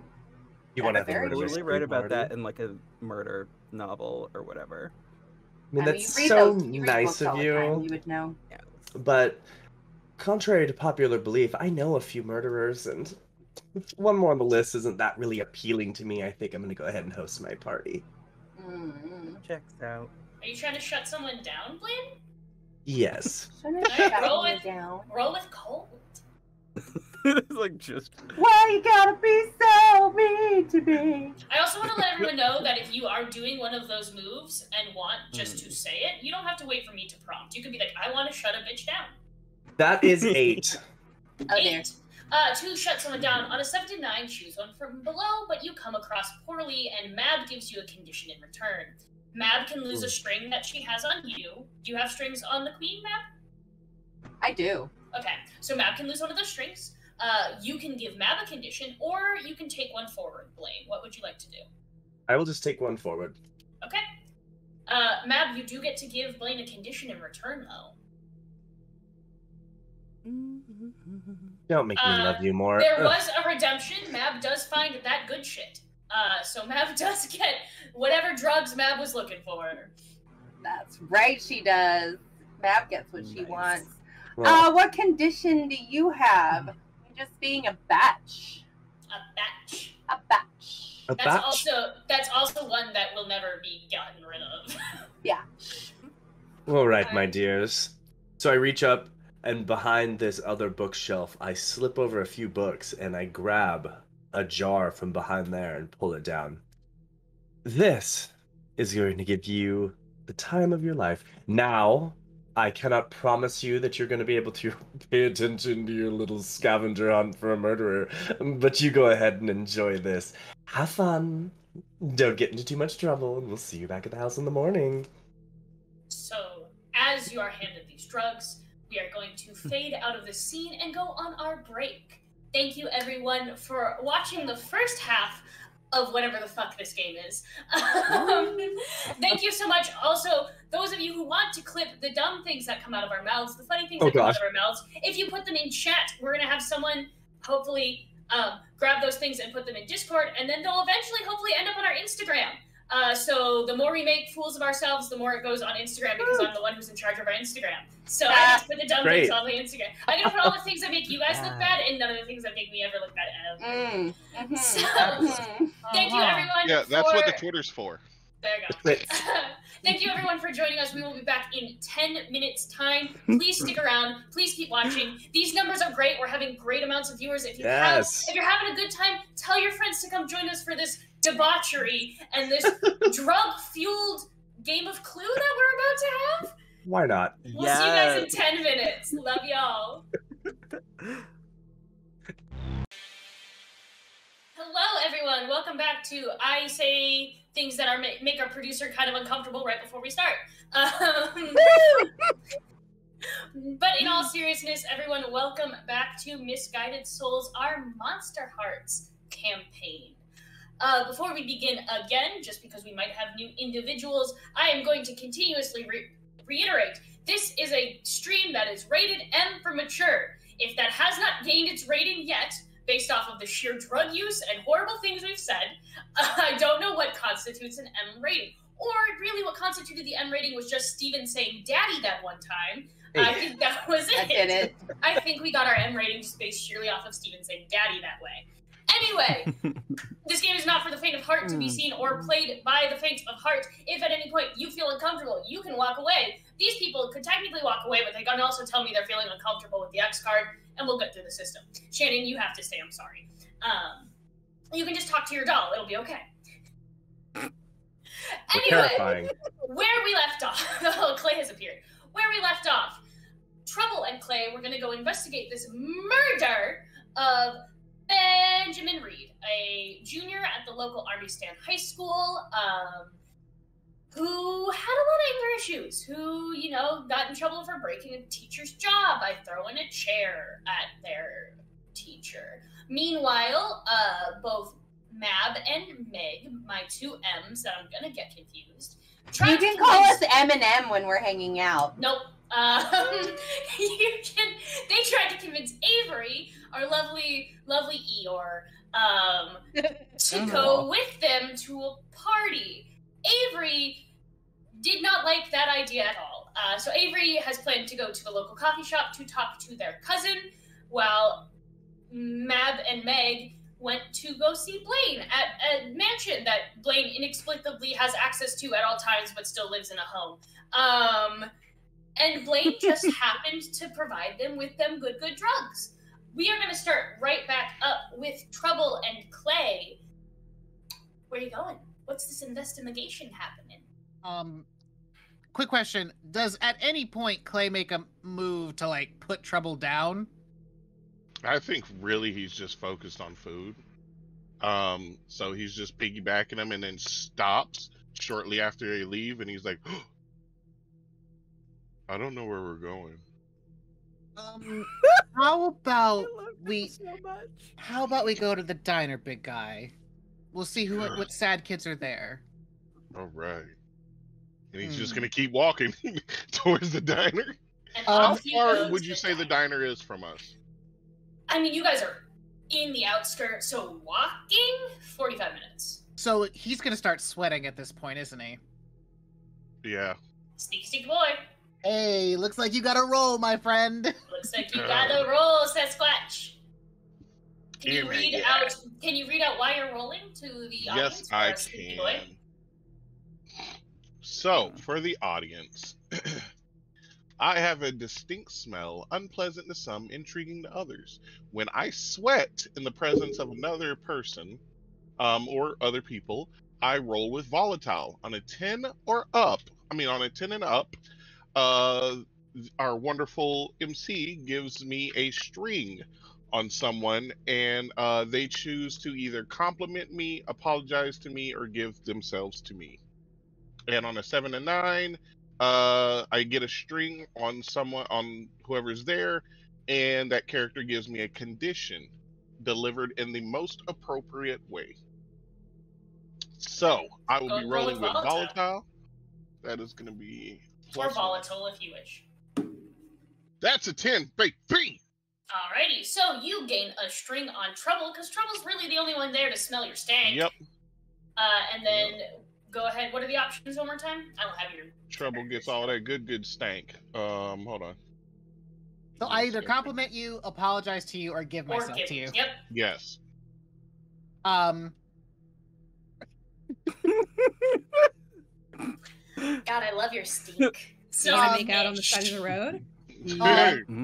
I think that, like, he just, like, puts his arms slightly tighter around you, as, like, you just kind of hear him just, like, dreamily go off, just, like, extolling your virtues, and his head is, like, on your shoulder, as he just, like, calls you the pinnacle of masculinity. That's nice. It just... Oh, thanks. I get it. And he's just like, he's just gonna constantly go, and he's just like, he's nuzzling you the whole time. He's just like, how could you ever think you are anything less than all of these disgusting, mediocre mortals when a god of a man like you actually exists on this plane? Just stop. Thanks. Anyway. I appreciate it. You make your way to the diner. I'm gonna cut that off because that was too sappy. Not enough chaos. Not enough bitch. As you begin to make your way down to the diner, does anyone remember what we named that diner? Didn't we Grease call it bucket. Wasn't it Shirley's Temple? Yeah, it was Shirley's Temple. Yep. That's what it was. It was Shirley's Temple. That sounds like a strip club. Well, it gets even better because Shirley's Temple is owned by Mr. Johnson, who's like 75. And Mr. Johnson does not know anyone, have anyone in his family named Shirley in any way, shape, or form. So we're just gonna leave that one out for everyone. I just assume it is in celebration of the little starlet Shirley. What's her name? Temple? Oh, is it Shirley Temple? Yeah, I It was is gonna say Yeah. Shirley Temple. Wait. Okay. Anyway, you're making your way to Shirley's Temple. You get Not to a film kid. pass through town. This is a town you guys have been in enough, but not enough, if that makes sense. You've been in it enough to recognize what it is. but not nearly enough to fit in. So as you begin to kind of make your way through town, lumbering clay and infatuated trouble, you can see the kids out on some lawns that were originally playing in sprinklers. There are, families, men mowing their lawn because obviously that's a man's job in this town. Women attending to the garden or to caring for their children. They all stop and stare. They all look absolutely and utterly disgusted with each of you. You can see some of the moms bringing their kids in closer, almost kind of putting them under or behind their skirts, being able to kind of hold the children close. You are all not welcome here. You've never been welcome here, but it's never been so obvious.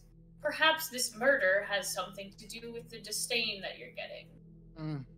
Well, like I said, Clay Raven Moonleaf, the prime examples of mediocrity and just a general sense of why are they around. But anyways, forget them. We have a mystery to solve, and then we have food to consume. Yeah, food, that's right. Okay. Is Clay just a large mastiff is he a large mastiff walking on 2 feet? Yes, he is a large man. Nope. He is a mastiff. I was gonna say that in a different way, and so help me God, no. Well, now I want to know. In what way were you going to say that, hypothetically? Because he is a mastiff, but I was going to say, no, he's, part man, so I was going to say, no, he's a manstiff, and I was like, no, sweet caramel baby Jesus, no. I mean, under the right circumstances. Yeah. Someone's gonna succeed a turn-on roll at some point that's gonna lead to that. So. Listen, give me time. So he is a walking mastiff. I can't even say mastiff now. With that, he is a walking dog man, big dog man. He's a big dude. Yes. Just if someone so kindly in chat would just clip just me saying manstiff for me. No.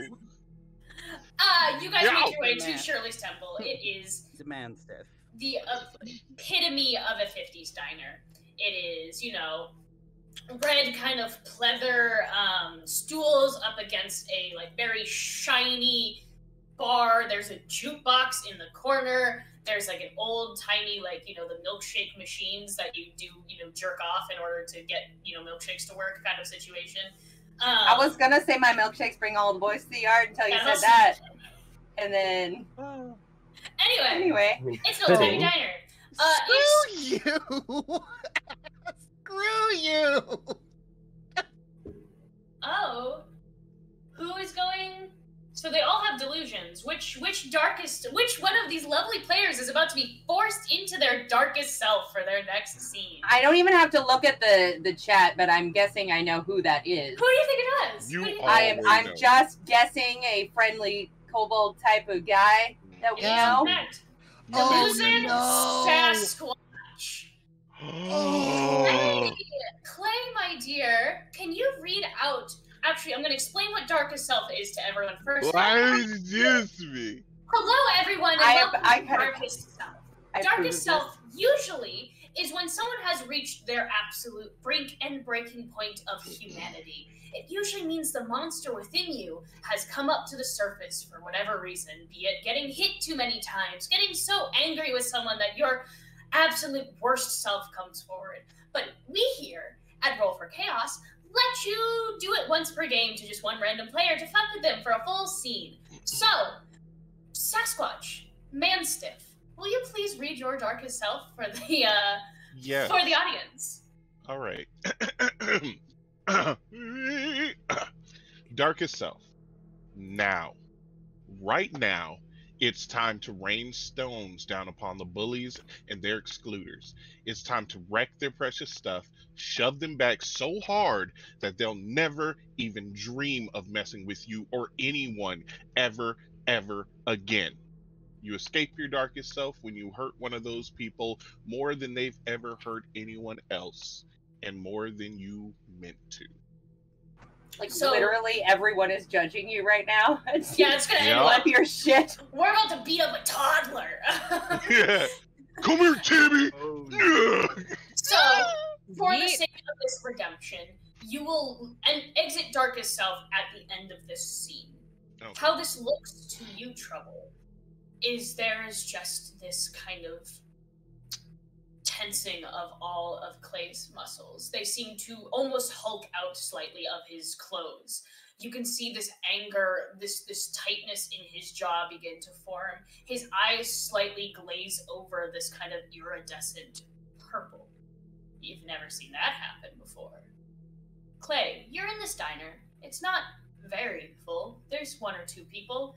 There's also 2 or 3 people who saw you enter and very obviously told you that, you know, with their movement, that you are the reason they are leaving. Hey, well, don't worry, we can sit over here.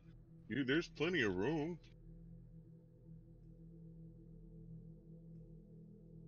Can you make one of them be mean to trigger it?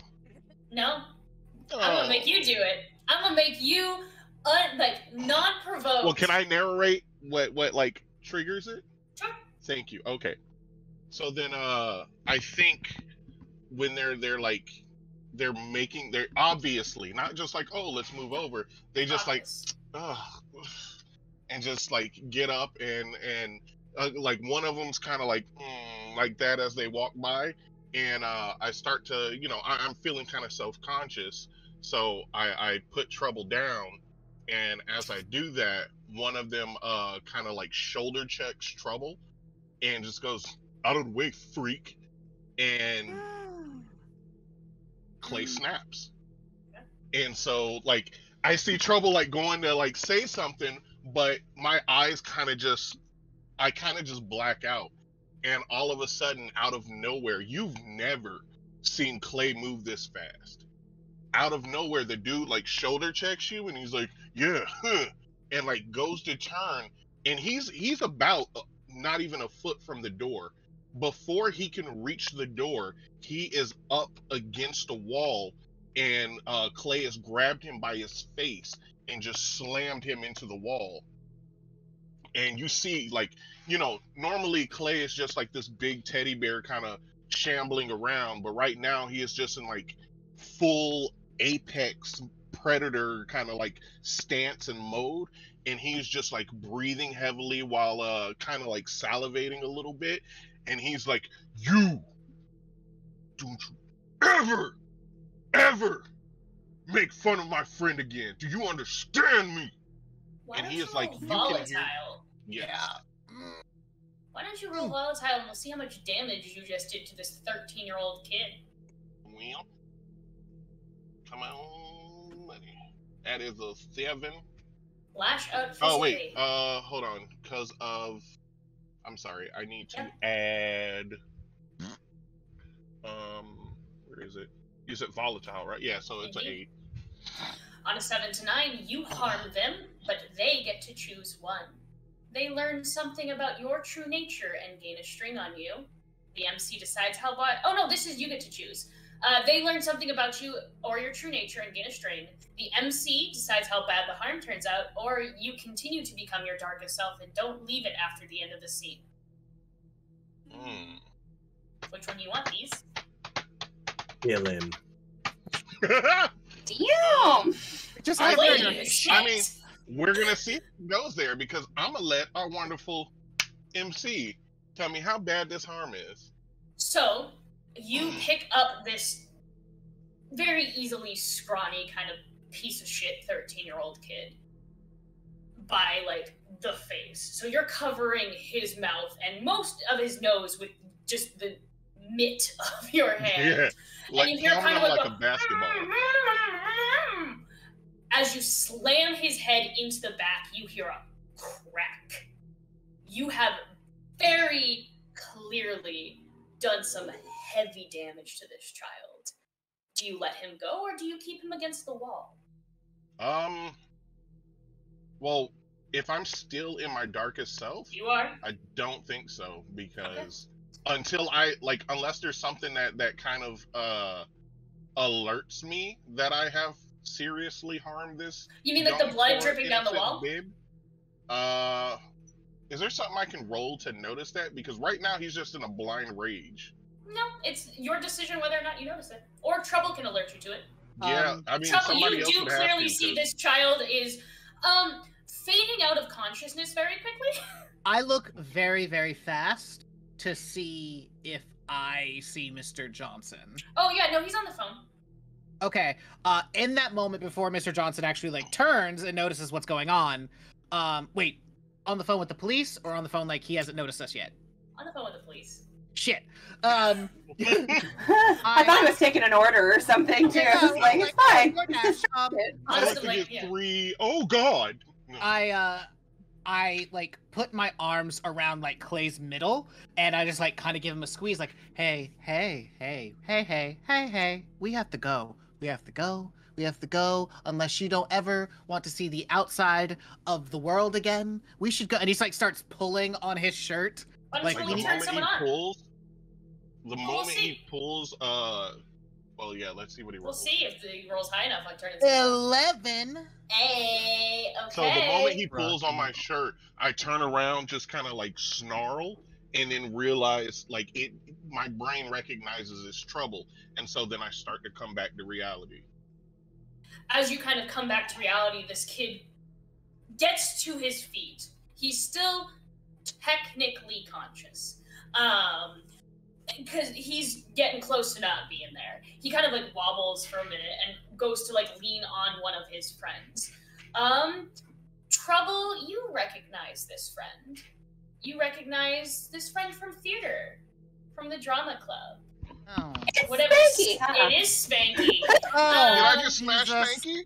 No, Spanky's the friend. Okay. But Spanky, her real name is Cassandra, but everyone has not lovingly nicknamed her Spanky after basically just choreography went really awry and she ended up just like 5-starring someone's ass. So they call her Spanky. Nice. Not a loving nickname in any way, shape, or form.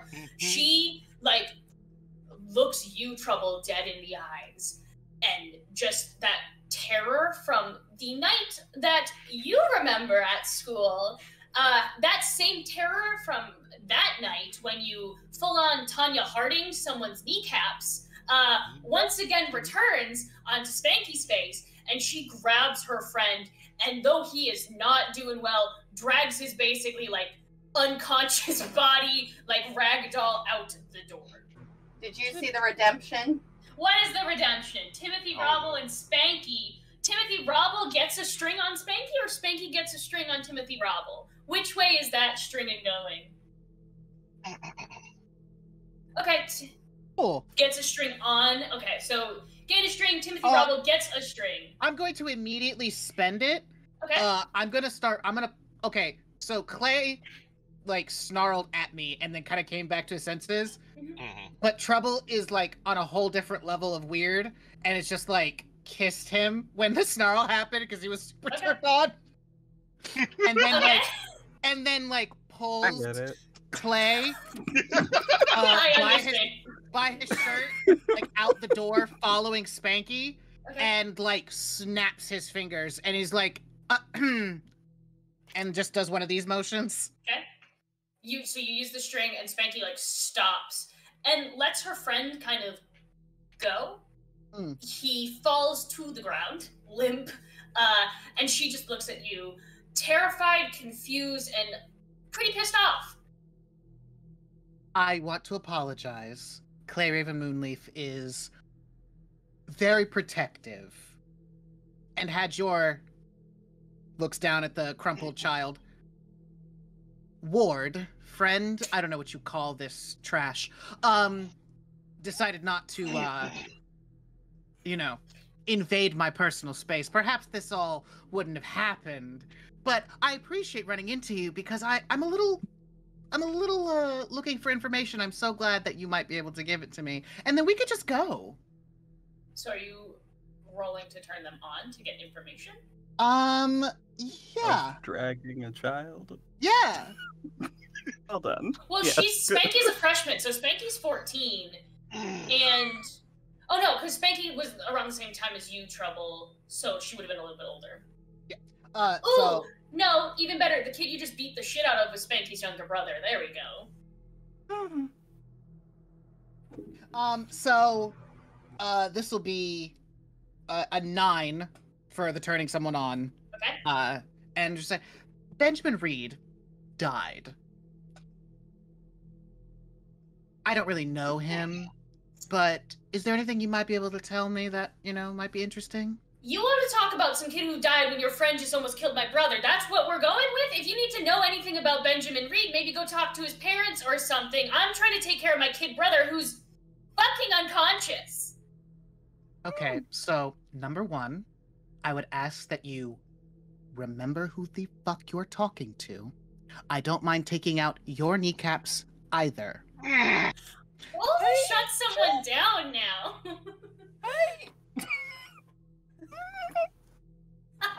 There's another string 6 on Spanky. NPC. So Spanky has a string on you now. Oh, okay. What did you roll? You roll a 5? No, it says string and NPC. Yeah, so I get a string I on think them. he gets another string. So I'm Yeah. gonna spend that string to get a +1 to make it a 7. Okay. 7 to shut someone down. So you... Yeah. Okay. Sorry, we're getting... Okay. There's been clarification. I understand the redemptions now. I will understand now. Anyway, you roll a 7 to shut someone down, so you do fully threaten her, but she gets to give you a condition in return. Mm-hmm. She looks at you and goes, I don't know what you want, you fucking psychopath, but stay away from me and my brother. Okay, little miss thing. You get the condition Psychopath. That's gonna be hard to get rid of. Yeah. And do you really want to? Do I need to? It's really just who I am. It's just an adjective, really. It's fine. I mean, what is therapy but accepting, all of your faults about yourself? It's beautiful. So looks at her and just says, listen, I'm sure that someone besides his parents has said something about where he was before he was murdered, who he was with, what he was doing. Or that he got shot in the fucking face? Yeah, I knew that. Well, not the face part, but I knew it was shot. I can't tell you much more. I don't know. I wasn't very close with the kid. I just know he got shot out in the backwoods like someone, fucking old yellered him. Well, just do me a favor then. If you hear from someone that they happen to have seen him last, just tell me. What does it matter to you? You want to break his knees too? Or were you looking to break his knees? Who said you didn't kill him? Wait a second. How do I know you didn't shoot him in the face? I'm going to ask you only a time to shut your fucking mouth, little girl, or you will find out exactly what I am like when I am truly at my worst. Roll to shut someone down. Roll to make JD uncomfortable, I think is a better roll. That's a Why is, 7. my, A 7. why is my reaction to that I love him? I don't understand. We're gonna have a weird debrief after, I think. Is what's about to happen. So you do once again come across to her, but she gets to give you another condition. Yep. What's a good condition?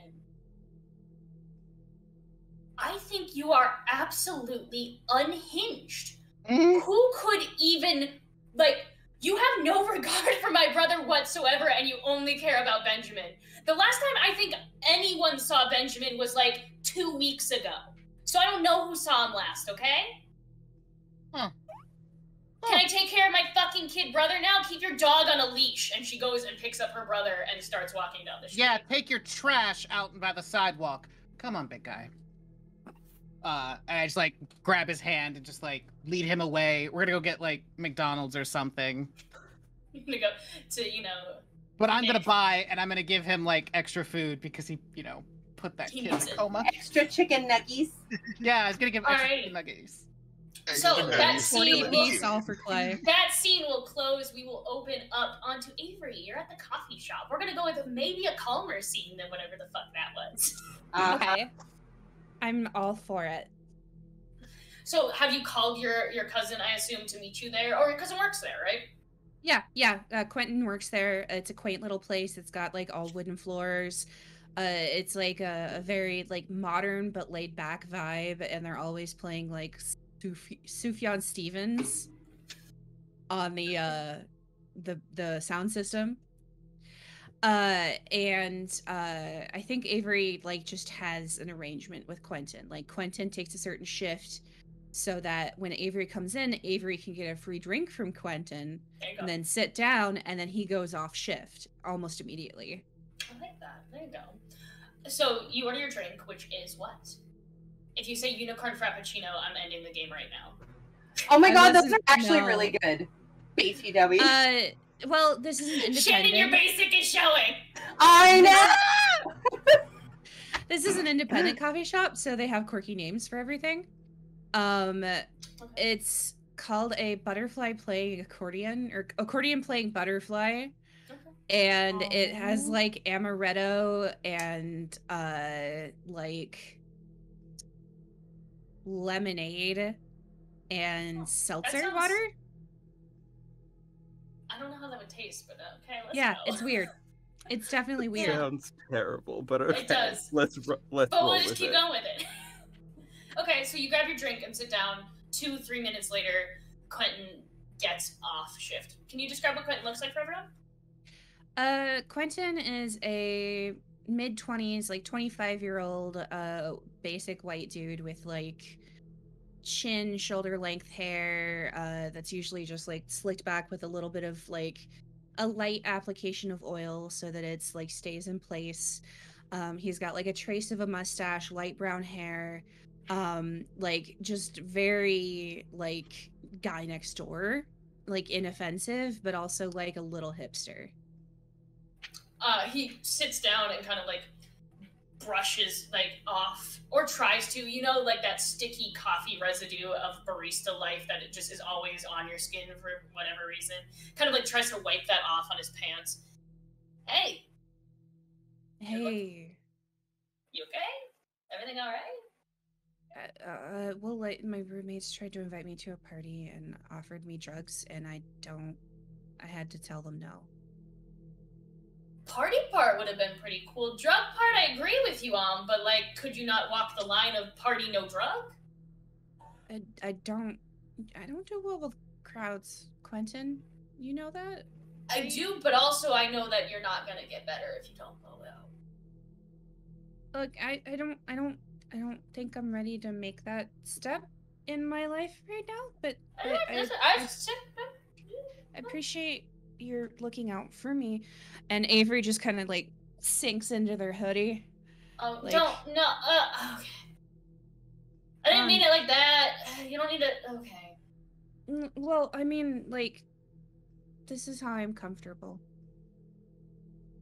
I understand.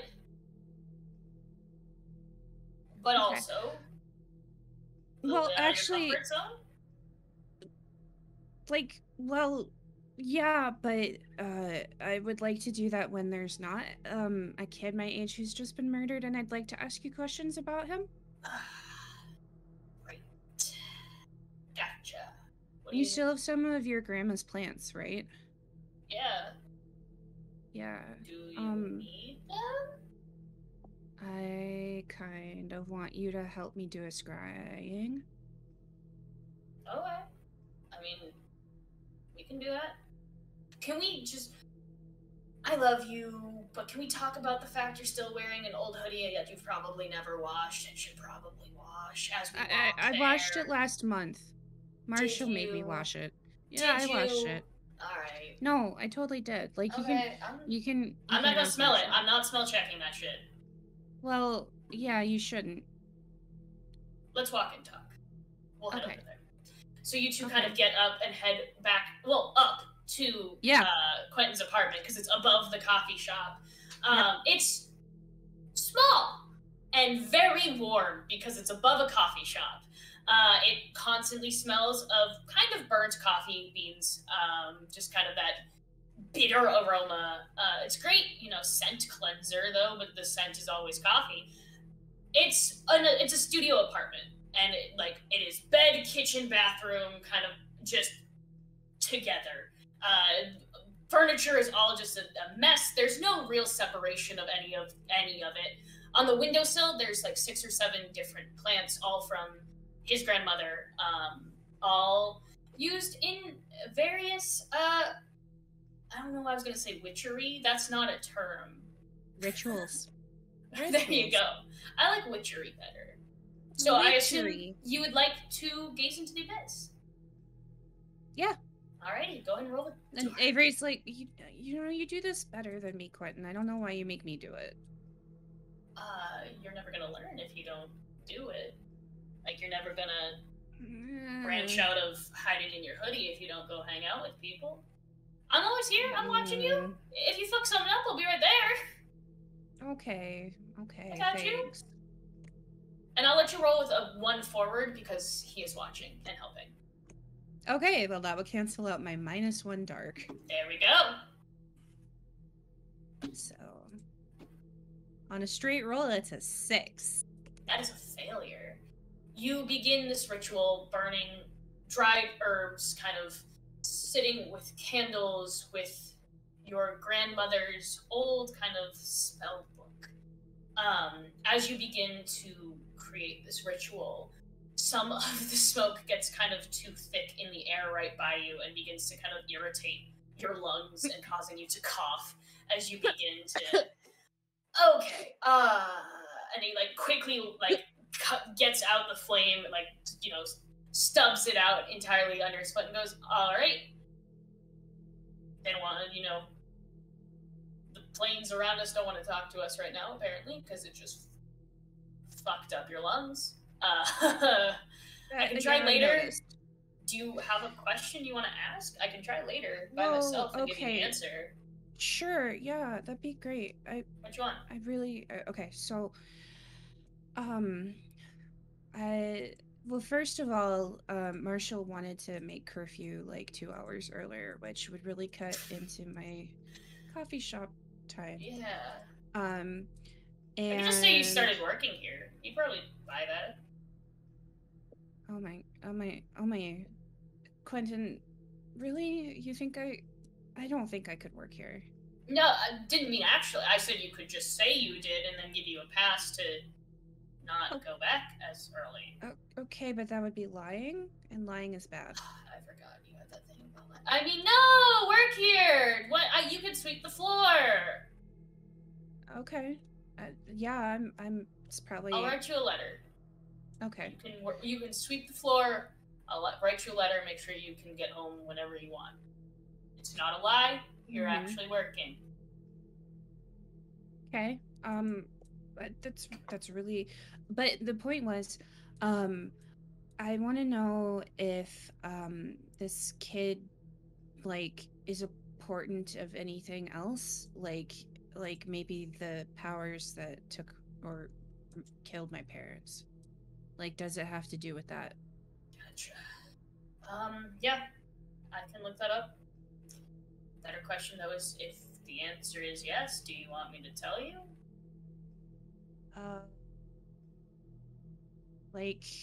You know that, I don't really want to know, but, I really, I feel it's my responsibility to know, so I feel either way you should tell me.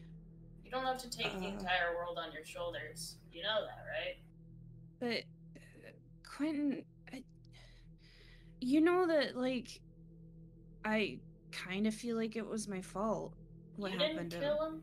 You didn't take him into the backwoods. You didn't kidnap him. You didn't hire, to my knowledge, didn't hire anyone to do that. That's... It was a joke. It was a joke. I'm sorry. It was a joke. I know. It's still uncomfortable. Sorry. No, but, I don't die this. It just happens. and other things just happen. And I'm not a witch like you.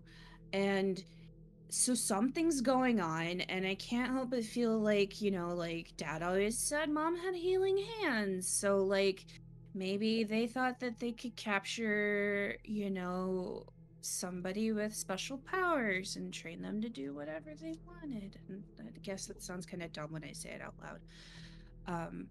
But yeah, it also sounds dumb when I say I'm a witch to people, though, so...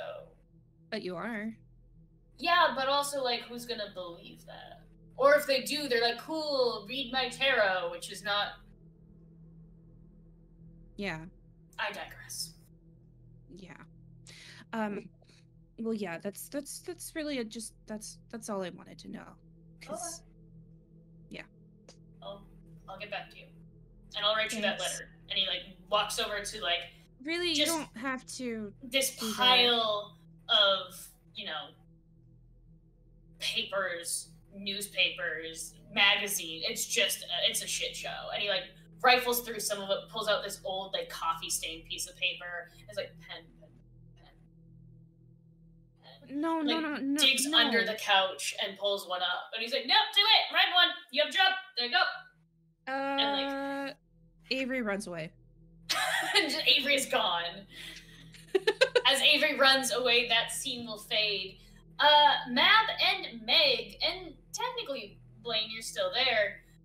You've taken your drugs. I don't know enough about drugs to tell you what it looks like, so you're on drugs. So we just high, we just rolling, we having a great time. Right now you're seeing the music and feeling the flow. Mm-hmm. We're probably holding hands. It's fun. Are we having a good time? I'm having a great time. Are you having a good time? I am having, I think, a lot of fun. I think. Then you're, yeah. Unaware. I do feel like kind of stressed out right now. I'm sorry you feel stressed out. What would help you feel less stressed out, Meg? Because you're starting to bring me down. This will, Blaine says, coming out of nowhere with another pill. God, I hate when you do that. Go ahead. It'll Just take handed the you edge more off. drugs. Ah! Here's some punch. Ew. Oh boy. Have fun. Okay. Open the hatch. Oh god. Don't do it! You want whip. to. All the cool kids are You doing whip. it. I'm gonna have one of you, Blaine or Mab, roll to turn Meg on, because Meg doesn't seem to willingly want to be taking these drugs. One of you has to roll to turn Meg on. Well, I think we're both just as hot as the other. Blaine. So, It's up to are you you. feeling lucky? And by if this Blaine point, has his crew around, Blaine gets a +1 to everything. Oh. that's what I was just going to ask. By this point, has Chad returned with his findings on Meg? Oh yeah. Yes. Okay. But he did not know if you wanted that information while Meg was still in the household. Okay, so before this, I want to have taken him aside and asked him what he got and if he found the book and get that answer. Meg, why don't you tell us 2 less than savory things about your backstory that could potentially be used against you? So, naturally, as is sort of standard with this everything, I'm absolutely a thief. I absolutely big klepto. And that's like great or whatever. Or can be great. I think one of the things in there might be just a general like list of who, like an inventory. There's one of the things that you can find in that lovely little book is an inventory on items that I have taken and who they belong to, including other people who are in the house that we all are living in. There's that. And I think another thing.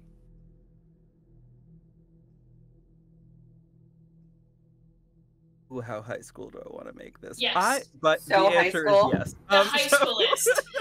So the other thing that is there is a. Oh wow. Okay.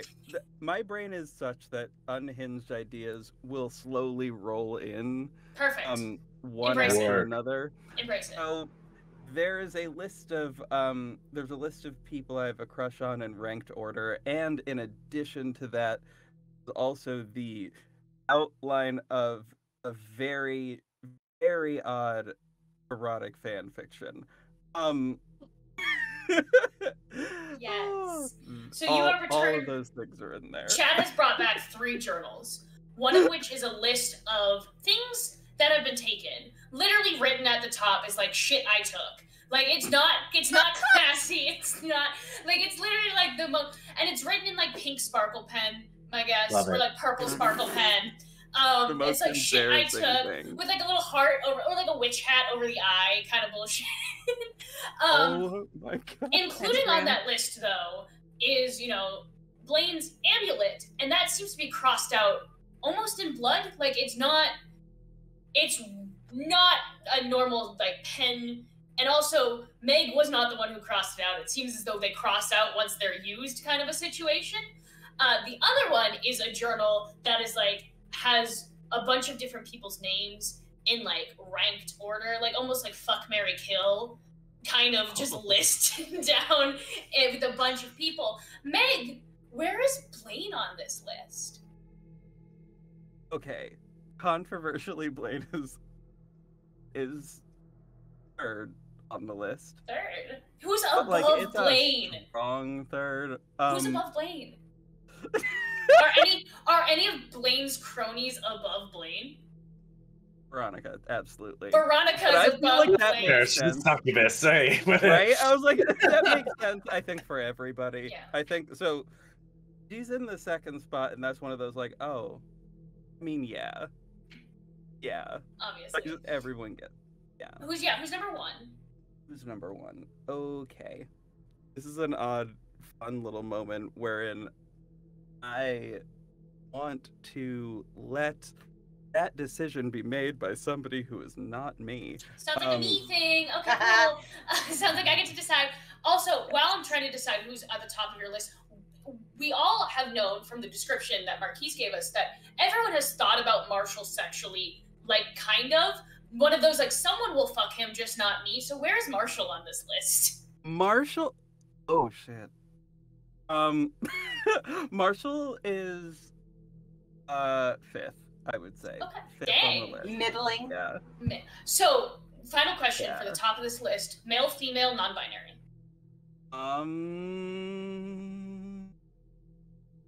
We will say male. Male. Hmm. Oh, do I want to be really horrible?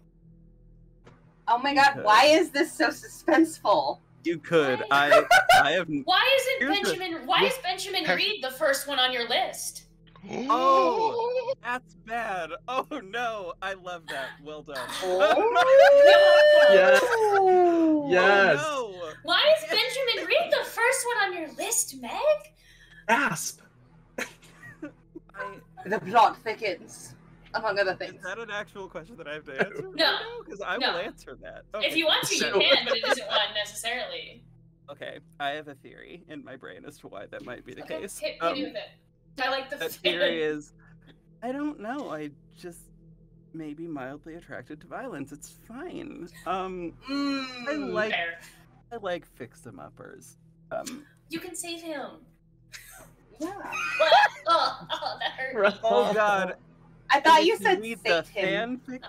fanfic, I can save him, and if you read the fan fiction, that will come through. Anyway. So that is what you now have, Blaine. You have So- a list. You During the have... time- Inuyasha moment.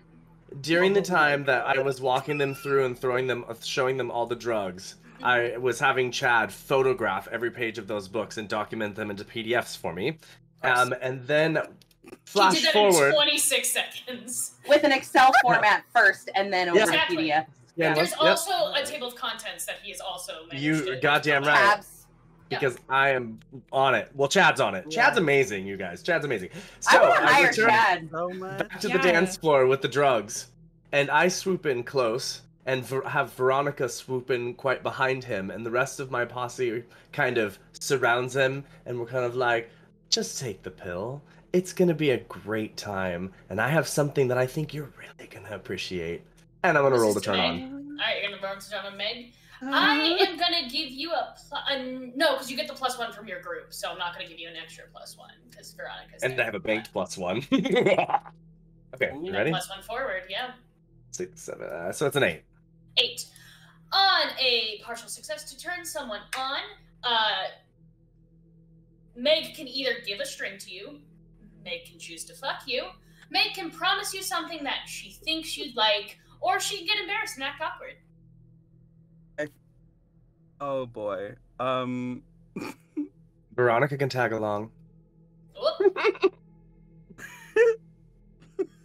Oh no. So, okay. I think the string. Yeah, sure. The string. Well, Is that really what you want? want? The string. Then I think so. Only. I think so. Narratively in my brain. That's Narratively, the the string makes the most sense. Okay. Yeah. You now have a string Mm-hmm. on Meg, because that won't end poorly at all. I Not know. at all. Also, dangerous choices. I like Yes. to live dangerously. So you do end up being convinced, be it by Veronica, be it by Blaine, be it by peer pressure, to take the new drug that you don't know what it is. What could go wrong? Mixing drugs is fun. It'll be fine. What did you give her, Blaine? Just gonna take the edge off. What What'd did you I give her? Yeah. Well, it's a little LSD laced with a little bit of special substance that makes people a little bit more open to my suggestion. Special K? We'll have you roll with dark to see how effective that is. As Fabulous. you wish. Well, that was shit. It's gonna be a 5. Not effective at all. You just Okay. gave Meg LSD. You gain experience. Don't forget to mark that off. Oh, yes, thank but you. Meg is now mixing MDMA and LSD. Still gonna be great. Which Enjoy. Yes, I- Marquise. like a wild time, but all right. I could tell you exactly what's about to happen to me. Why would you tell us? Why would you tell us Kindly. factually what's about to happen? He's actually just it's the drug wiki he's got a beat on. It's not anything other than And it was actually window pane, which is very potent LSD. So, this is a thing called candy flipping. MDMA taken first, you're gonna feel great, and once LSD starts hitting, you're gonna start seeing a lot more than you normally would on LSD. So the visions are gonna be very kind of happy, but they're gonna be pretty intense. There you go. Also, You're though, it's there fine. was a You're used to it. redemption. You notice that Veronica seems to be eyeing you up and down, Meg. She seems interested, and you gain a string on Veronica because Veronica read that list and is very flattered that you put her second. So you now have a string on Veronica. Yes, work. I have no idea if at the time of this hit, at the time of the drugs hitting, if I noticed that effectively. You're noticing everything but that. That's All 47 of her eyes. everybody's really hot, even though covered in. Do not be afraid. Just I lean think we into should it. just have the producer talk to JV so everyone else can't hear what's happening, but JV's just getting reactions. So as the high starts intensifying, Blaine just have the music changed and puts on some nice EDM music where you'll really start feeling the vibes. And I don't know if you're gonna want to leave to go on your little scavenger hunt now. Oh, I guess I'm just gonna have to stay here, which I would have assumed would have made more sense than me attempting to leave. after multiple drugs. One maybe. Multiple? Nah. Multiple, no. One's an adventure, two's too many. Blaine. Excuse me, Blaine. Yes. Did you do that on purpose to get rid of my date for the outside world? Did I do what on purpose? Mm-hmm. Don't you think I noticed what was going on? I know whenever Chad leaves your side, he's off doing something at your bidding, okay? Oh. And I obviously there was something going on with Meg. I don't know what it was, but it wasn't very nice to take my playmate from me and leave me all by myself. I'm sorry, babe. Do you need some more candy? What am I trying to do? Are you trying to shut him down? No, I'm just bitching at the moment. Is that a roll? I just thought that came intrinsically. I thought that was the game. No, you know what? I'm just gonna go by myself out there into Murderland and see if I can find Trouble and Clay. Okay. And maybe Avery, although they're at the coffee shop. Oh, that guy is kind of cute that she hangs out with, though. Or anyway, you need some candy for him? No, but you should give me some for Avery. That would be so nice of me to just slip it in there, make her happy. Oh my god! Aren't you a sweetheart and her hero? I take a handful of random colored items and I put them in your hand tight. Say, be careful not to hold them too long. They might soak in. Oh, that's okay. I have a plastic baggie for my pot. Top 10 anime betrayals 2021. I'm being nice, okay? I'm trying to make you happy. Mate, I expect photos and videos. Now's another fun time. Anyone who's just joining us, this is a rated M stream. We're all adults. It's true. And we've all consented to be horrible to each other. I want to point that out as well. Okay, let's continue on. I would normally not drug people. Oh no. We're gonna pause that scene right there. We're gonna switch back to Trouble and Clay. Help! So we're just currently in McDonald's finishing up his nuggets, and I kind of just like, I'm sitting not across from him but next to him, and I'm just like, so how are you feeling? You are now out of darkest self. You have ended the scene. Yes. Yeah, you will notice that very contrary to usual, Clay has only eaten one box of 10-piece nuggets and just isn't, and only 2 large fries, and he's just kind of basically starving himself. Yeah, he's just You're staring wasting at away. everything else. Yeah, so he's just quiet and just kind of staring off at it, and you can kind of see his eyes start to tear up a little bit, and he's not paying any attention. He's not responding. All right. Well, I am going to attempt to turn Clay Raven Moonleaf on again. Okay. Let's see how this goes. Go ahead. That's a 7. 7. God. Okay. And so what I do is I like crawl into his lap so that like there's nowhere else for his face to go but right here. Clay, Raven Moonleaf, you can give a string to Trouble. You can give yourself to Trouble fucking in a McDonald's bathroom. You can promise something to Trouble. You're going on a table right there. No. You can promise something to Trouble that you think Trouble wants, or you can embarrass that. Yes, the ball. No, hold on. You don't want to know all the STDs or like things you're gonna get from the ball pit. Exactly. It's the worst possible place, which means it's perfect for this game. Oh my god. But yeah, he just like he looks you in the eyes, as like his hand comes to your face and like wipes away at the beginning of the tear, and it's like, "Why are you sad, Clay Raven Moonleaf?"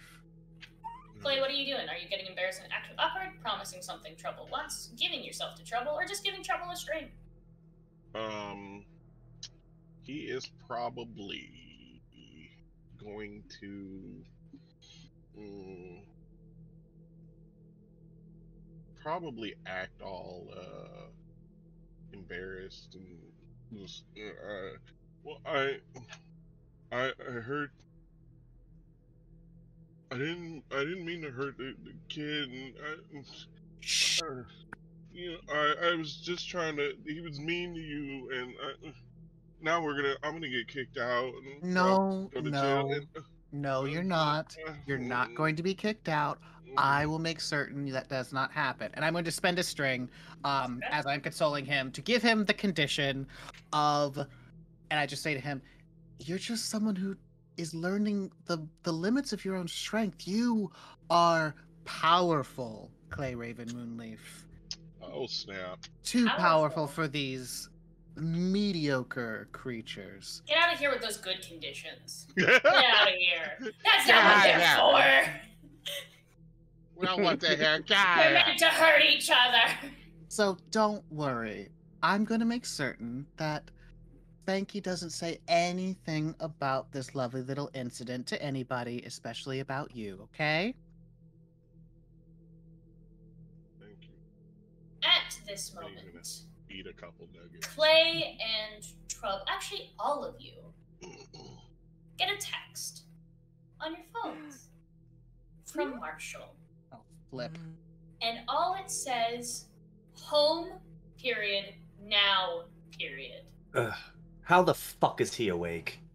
I Veronica? don't want to. I'm Mm. having too much fun. Are you gonna Veronica has babysit come them? to your side. You gonna babysit her, Blaine? Mm, Or am I taking Meg home? I'll babysit. Okay. Yeah, it's fine. But I have fun. All right. How about we go see what Marshall wants, and then I'm going to do some of my... And he kind of just, like, messes with his clothes a little bit. Because you know what he can do. I'll do a little bit of that fun stuff later, and clear up any problems we might be having, okay? So, Yeah. show of hands, who's all going back home? I'm gonna go find Avery if I can, try to Yeah. intercept them. But yes. Easy enough. You will do that scene where you will go intercept, because you know where the coffee shop is, you know kind of the route that Avery has to go to get home, because it's kind of a one-way situation. So about halfway on your walk back, Avery, there's just a Mab by your side. Like, Mab kind of like, you're walking and all of a sudden Mab is just walking in step with you. It's not walking. Actually, Avery has like this really beat up old fixie bike. Gotcha. And it has like those plastic things that go clank, clank, clank on all the spokes. The clackers. And clackers. I mean, I guess I could get a stick and slow you down. Technically, they're all Pokemon cards. Are they? Avery backpedals and stops. So I'm being nice, and there's a murderer around, so maybe we shouldn't walk or pedal home alone. I'm assuming you got the text from Marshall. Yeah, I already told him I'm on my way back. You answer his texts? Yeah. Interesting choice. Discuss. Why wouldn't I? I love Mab so much. Oh. I do. Anyway, then let's walk. Can we walk together? Yeah, sure, Please. okay. Thank You don't have to. I was gonna say yes. You don't have to make it. A whole Well, it's thing. hard to read your face. I'm thinking about a lot all the time. I have a present for you later. Let's get going. Okay. Avery's just very confused. As you all kind of pull up to the house, each of you have to individually swipe in so that way it goes through Marshall's log. So you have to swipe in, wait, swipe in, wait, swipe in. I'm going to say probably Mab and Avery get there first. As you guys come in, Marshall looks for the second time today very upset, very frantic. He's pacing back and forth, something you have never seen Marshall do. When you come in, he looks at, sit, please. Okay, Everything what's wrong? okay, Marshall? Are you getting enough fiber? Marshall looks at Clay. Dude, would you perhaps where is Blaine and Megara? They are on their way. They were Okay, good. hanging out. Why don't you roll to turn someone on and see if he believes you? Okay. Good luck. Oh, They were hanging out. But are they on their way? Oh, I didn't know they. No, that was an Anna. Okay. 10? You can have a choice. Do you get a string on Marshall, or does Marshall just straight up believe you? Marshall believes me. No. I'll take a string. Okay. Marshall kind of looks at you and goes, "Are they really? If you say so. If they're not here in 10 minutes, I'm going to have you go call them." Oh, gosh. No. I have to call them. Don't. It's... Okay. Marshall then Crazy. turns his view to Clay. "I had a conversation with the chief of police about you getting into a tussle. Do you want to explain what happened to? Would you like to just talk with me? We can go into my office if you'd like to just talk to me." I mean, what happened is we went into town. He, unfortunately... Can speak for himself, Timothy. That is true, but it was on my behalf that the problem was started. It's true. We just went into the diner to get food, and we were just, I was hungry, and we were trying to just enjoy some time out, and this kid came up and was just really mean to Trouble, and he pushed him, and you say we're supposed to be like a family here, so I didn't want anyone, bullying my family. So, But I also say we can't control what other people do, but we can control how we react to it. You're right. Speak for yourself about not controlling what other people do. So, the problem is that the young man in question was getting a bit violent, and Clay stepped in on my behalf. The man in question was 13. Clay, you are much larger than a 13-year-old boy. It's much larger than literally everyone. Yeah. Which is why you have to be careful, especially if you feel the need to be angry. We should use our words. Have told him not to do that, as opposed to... I mean, I did. I did tell him not to do it again. Was this before or after you made him fall unconscious? He was still conscious. I think, wasn't he, Trouble? Yeah, he was conscious at that point. How about this, conscious? Marshall? Why don't I take Clay over to the young man's house, and Clay can, apologize to the young man and his parents for this gross miscarriage of violence. Because people totally want that. Matt is not helping. After a serious trauma, they love it when you come to their house and sorry. Right. Yeah, I don't think that's a good idea. Gain a string on Marshall. He thinks Sorry, it's a wonderful idea. He thinks it's a great idea. I'll take that string on Marshall because I want to steal Spanky's clothes because that bitch crossed me. So, Marshall kind of cheers up a little bit and goes, "You know what? I think that's a great idea, and I think the four of you should go together so you can kind of all see what a good example that would be. Can I trust you all to go without me?" I think Absolutely. Mab. Have you seen how much trouble these people get into? Not to name drop you trouble. It's literally his name. Yeah. Mab, why don't you call Blaine and Megara and see where they're at and have them meet you there?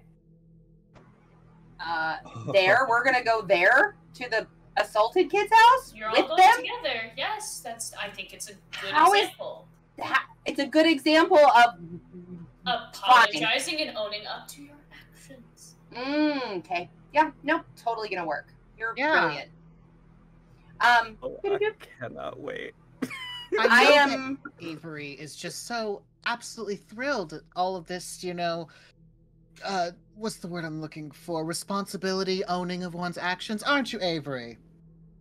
I mean, I think it's just awkward, and maybe a nice card would be okay. Maybe some flowers. It's a nice card. Like an Some apology chocolate. card. That's a thing, right? Sorry, I made you fall unconscious. Hallmark has one. Did Yeah. you guys? Sorry, I knocked your ass out. Kisses, Clay. Oh, maybe at the It's Dollar just a Tree. card. No, it's It's at the just a Piggly card. Wiggly. It's a card that has like a rag doll on the ground, and it says, "Sorry, I ragdolled your ass." And And then Clay signs it in crayon. I'm So gonna yes. pull up my Snapchat. I'm gonna grab my filter.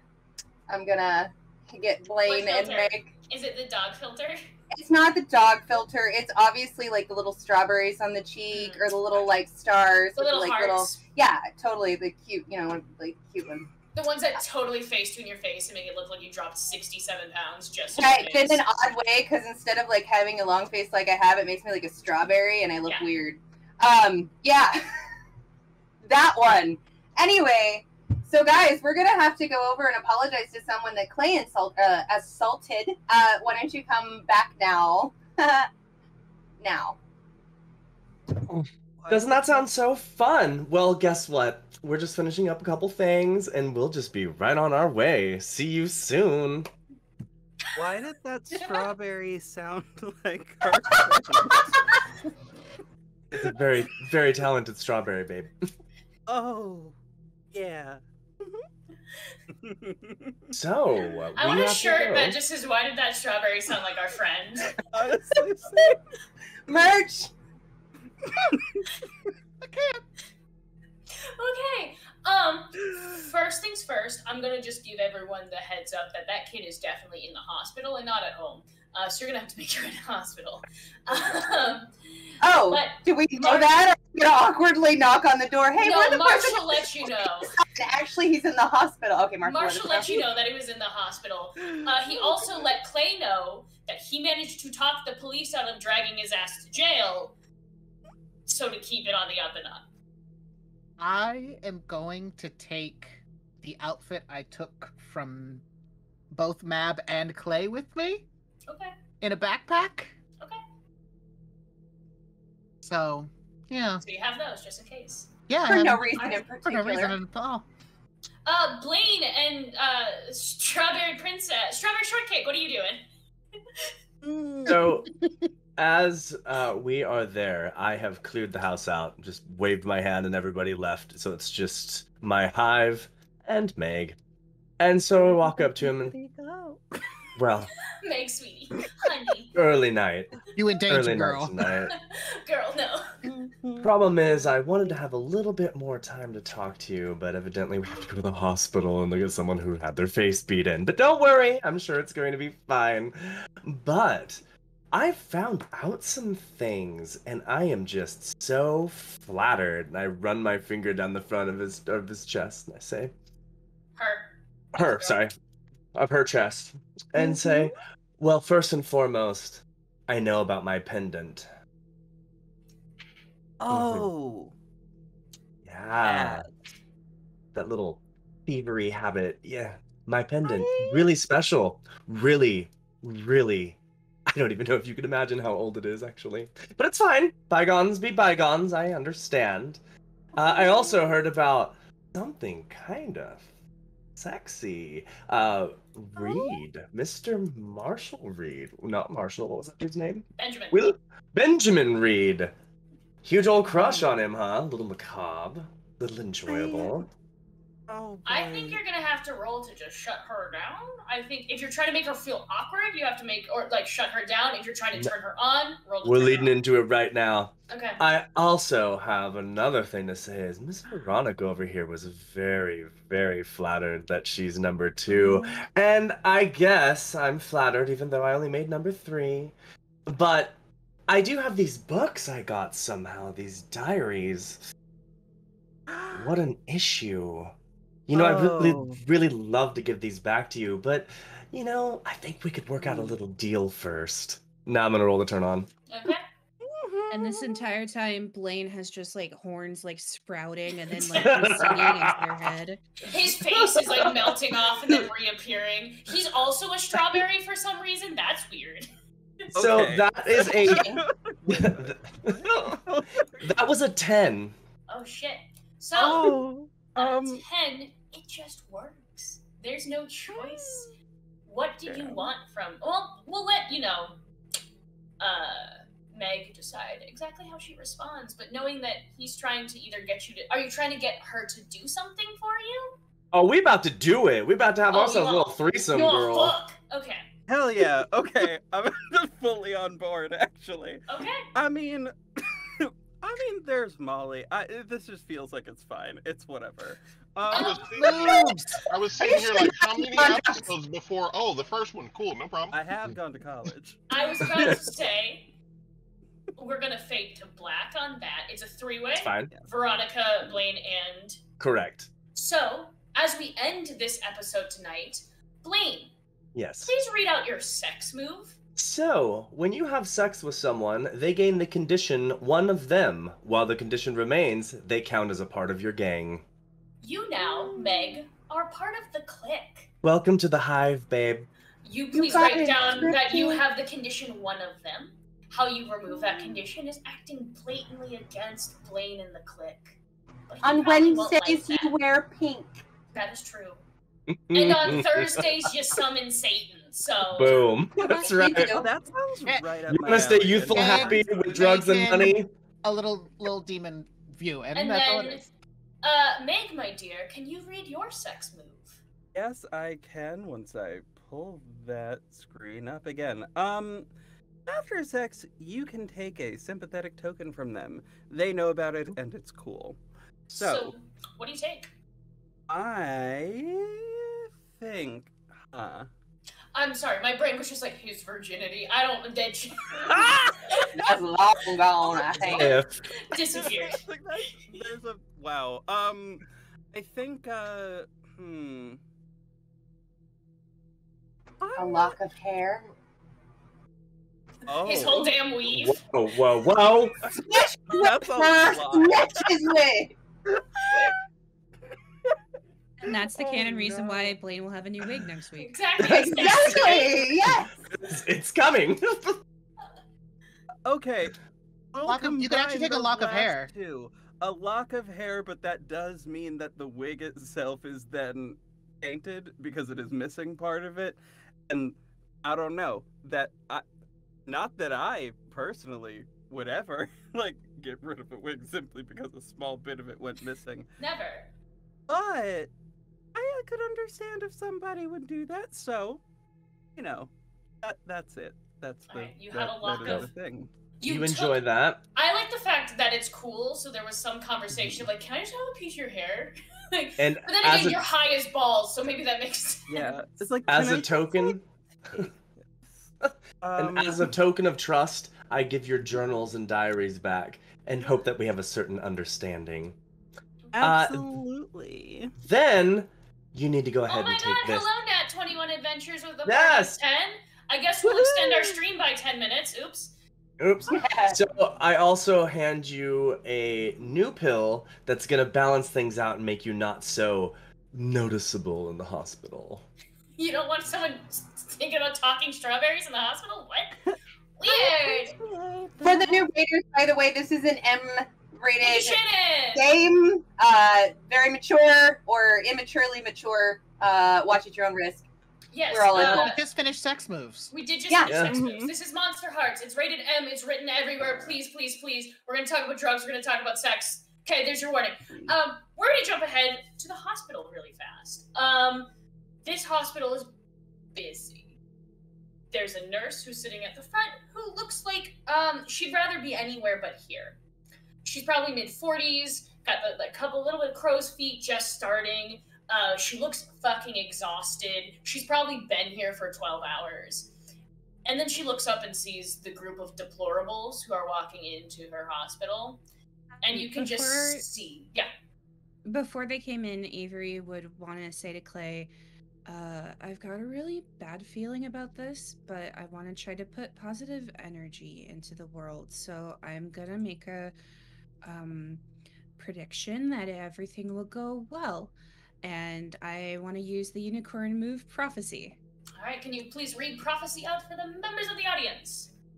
When you predict the outcome of a PC's intended action well before they undertake it, roll with integrity and then erase 1. So because I have 0 integrity right now, I'm going to be at -1. On a 10 up, the decisive moves roll will succeed as a result of 10 up or automatically miss. Choose now. On a 7 to 9 as above, but you'll have to be there to help it along. Okay, so go ahead and roll with integrity. Integrity is a stat that only the unicorn has. Ha! That's a 3. Oh, sweet summer child. So you know that whole thing, you get experience? Mm-hmm. You know that whole it's gonna go well, Avery? Uh-huh. It's not. Yeah. So But I tried. I you said did. the You thing. really did. You I put in believed a in minimal yourself. amount of effort. You said some words. Yeah. As you 4 walk into this office, or the front desk of the hospital, I guess, this woman kind of looks you all up and down, and you can just see her physically tense, and it's just like, oh Lord, okay. And she's still like typing away, like praying that you all got lost for some reason or something like that. But she's typing away. Hi. Hi. We're looking for, what was the name of that kid you beat, Clay? Oh my god. Clay. There's Hello? a younger brother of a theater person. I think her name is Cassandra. Everyone calls her Spanky. He came in earlier. Probably some head trauma. Didn't 14. Gonna go straight out on a limb and say you don't know him. You're not his family. We were asked by the lovely Aspen Grove Police Department to show up and offer apologies and amendments to be made to this. Not his family, not coming in. Could you bring him out? Yeah, I'm just gonna go get the kid in a fucking coma and bring him out. Would you We don't please wanna go be here. retrieve his parents then? Please and And you thank see you. her like get up, push like out, and go like take her sweet ass time walking. You know, if you put the a little bit emergency department. of green under there, it would conceal like all of those bags, and you might look a little bit better. Roll or shut someone down, Mab. Oh no. If anyone's looking, they have noticed Clay's face completely drop when she says coma. What are willing cold? Cold. Are you sweating now? That would be a 4. You Okay. fail. Gain experience. So mark down 1 experience. Okay. She looks at you, and you just hear under her breath, "You have a job. Think about your job. Don't lose your job. Not over some kid." And is walking out into the emergency department. I was trying to be nice. A couple minutes later, both Meg and Blaine join you. Meg looks disheveled, as though clothes were hurriedly put back on. Blaine looks fabulous. Which I feel like also means I do look exactly like I did Fair. when I woke up. So, still pretty great. So, Sorry, we're late. What'd we miss? Oh. There was an altercation. Apologies need to be made. Who did you two have sex with? Each other from the looks of it. It's... Sorry, I'm gonna go over in the corner. You guys still have the smell on you? Bye, honey. Enjoy your corner. So, why are we here and why does this concern us? Clay. Oh, because it would be a really good example, apparently, for us to watch Clay fumble through some stupid apology at the kid that he beat up. This was Marshall's suggestion, wasn't it? Correct. as you guys continue to talk, the nurse comes back, and there are 2 adults with her. They look exhausted. Oh, and Spanky. Spanky is there as well. They all look exhausted and miserable. It's very clear that the mom has been bawling. Like, you can see the tear tracks through her makeup. And they all kind of give all of you a collective, disgusted look. And that is where we are going to end our session tonight. Thank you, Raiders, for extending our game by another 5 minutes. We appreciate it very much. PC gains a string from the NPC. Blaine, you gain a string from the nurse. We'll figure out how you gained that string next time, but just make a mark of that for next time. Please say hello, nurse.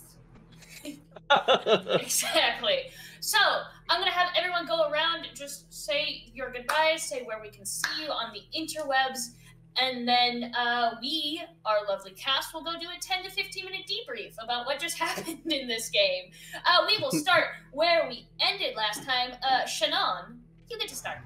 Hello. Hi, I'm Shannon. I'm Blitzing Gamer. I play here every Thursday. I do a thing once a month. I will be here playing the fabulous Mab, who is just sweet as pie. And then I will be on Thursdays, regular Thursdays, I play Nova, who's just a total bitch. And then on is a terrible person. And then Tuesday, I co-host Roll Charisma with Steven over there. And yeah, I think that's all I'm doing for right now. Thanks for having us along, Anna. It was super fun to get my bitch on. Actually, I feel very cathartic right now. Cathartic, yeah. You didn't even bitch at bees yet. I know. I only gave him self-conscious. That's okay. That's easy. That's basic. That was you getting your feet wet. Call me basic, Anna. I'm gonna grab my box wine of Francia. I'm gonna have my frappuccino, and I'm gonna get my boots. I'm not taking this anymore. Aranis, basic. Get spice. Alright, we're gonna move on to Nora. JV is done. JV is slain. Hi, I'm Nora, aka Zeddy. You can find me on the Friday nights game every week, but this week, Sparrows here on Roll for Chaos. And then every week or few an episode of I'm Just Evolving into Avery. Every few weeks an episode of Cornfields and Kobolds come out, and there I play the ever so smooth bard Quailin a Fire Tree.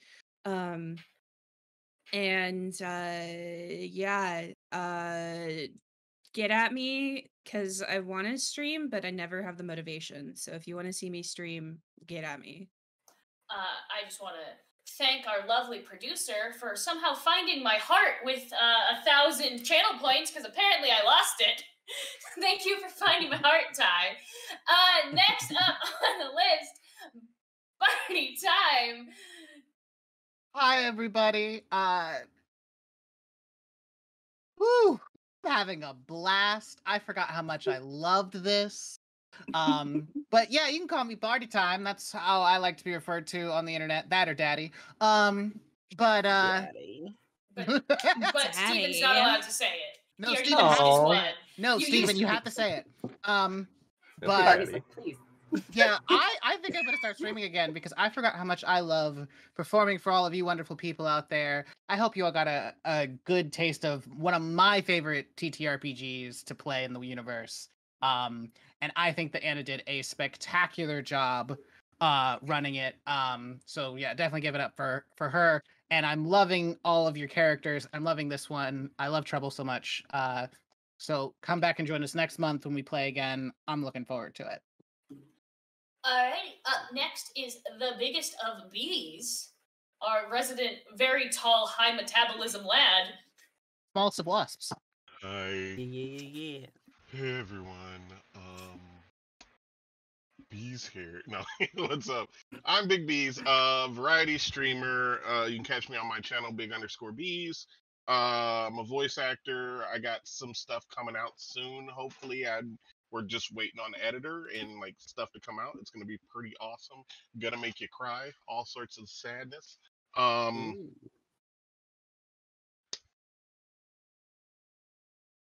Variety streamer, voice actor. My brain is shut off. I'm sorry. You will eventually be doing. I went full Clay. Here. You never go full Clay. There you go. No, I was gonna. You do No, stuff I'm here. getting to the shows. I'm getting to the shows. I'm saying that I'm a variety streamer, voice actor, TTRPG, obviously enthusiast, speedrunner. You catch me on my channel. I got a new schedule coming out because my kids started school, so that's all FUBAR and everything. You can catch me on this wonderful channel on Mondays for the T&B's Power Hour, where me and Ty just have a blast being crazy. And you I don't have anything else, I don't think. Unfortunately, this is only once a month, you know. Unfortunately. But hopefully I got some other stuff coming up soon that you will see more of me, and I get to be all crazy for you guys because I'm loving it. Yes. Next up, sorry, Marquise, you have been dethroned as the person with the best fan. JV. Hi. It's Hello, fair. I mean, it's everybody. fair. I have iconic Yo by Bitch. I love. You I held the do spot love for a this long one. time. You did hold the This spot. is my favorite fan. I am JV. I am on the internet pretty much everywhere at Red, Black, Golden, Black being spelled kind of fancy because I am a fancy level of black, I suppose. Anyway, whatever. Whatever. Anyway, so I'm a voice actor. I tend to do that a lot. And information about what I actually do is on my Twitter. That's where all of that's located. And have your eyes tuned to that spot if you have any desire to watch me state wild and crazy opinions while inserting Nicki Minaj memes into them. Perfect. As I have been writing a script for the better part of a week and a half that is now about 5 pages long, very small font, about issues with one movie, and there's going to be several of these, and they're all probably going to be roughly about the same amount of length, with various memes thrown in, so that's going to be fun. Anyway, so keep your eyes peeled for that. That'll be fun and exciting. Yes. And last but certainly not least, Steven. Hello, everyone. I am Steven, also known as El Deviant Devil. Thank you for forgiving me for my trashy wig this month or this week. It will be gone next episode. However, Steven. I would like to say that I am a voice actor, but no one's ever hit me. And I've never really tried to pursue it, but one day. In the meantime, you can catch me here on Roll for Chaos on Tuesdays, co-hosting our wonderful show Roll Charisma with Shannon over there. You can also catch me on the not off Thursdays on Dreams of Silver and Stone, which I play Kaizen. Did I say that right? I said that right. Yes, Marquise made me question myself. And why I play Kaizen, and he is. He'll get your attention, and you can't. You're just hypnotized. Yes, I didn't throw us off the rails. Somebody else threw us off the rails. I'm not going to mention names, but I may be on the verge of killing all of us if I can't find out a way to save all of us. So we'll see how that turns out. And then on our off Thursdays was going to be this game, of which I must say I had an absolute blast tonight.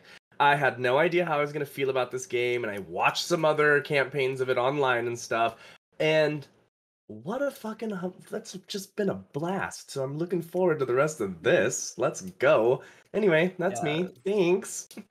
Hell yeah. And I am Anna. I have been your master of ceremonies or your caretaker, depending on which way you want to say it. I like caretaker better. It sounds cooler to me, and also a little bit uncomfy, which is kind of the vibe of this game.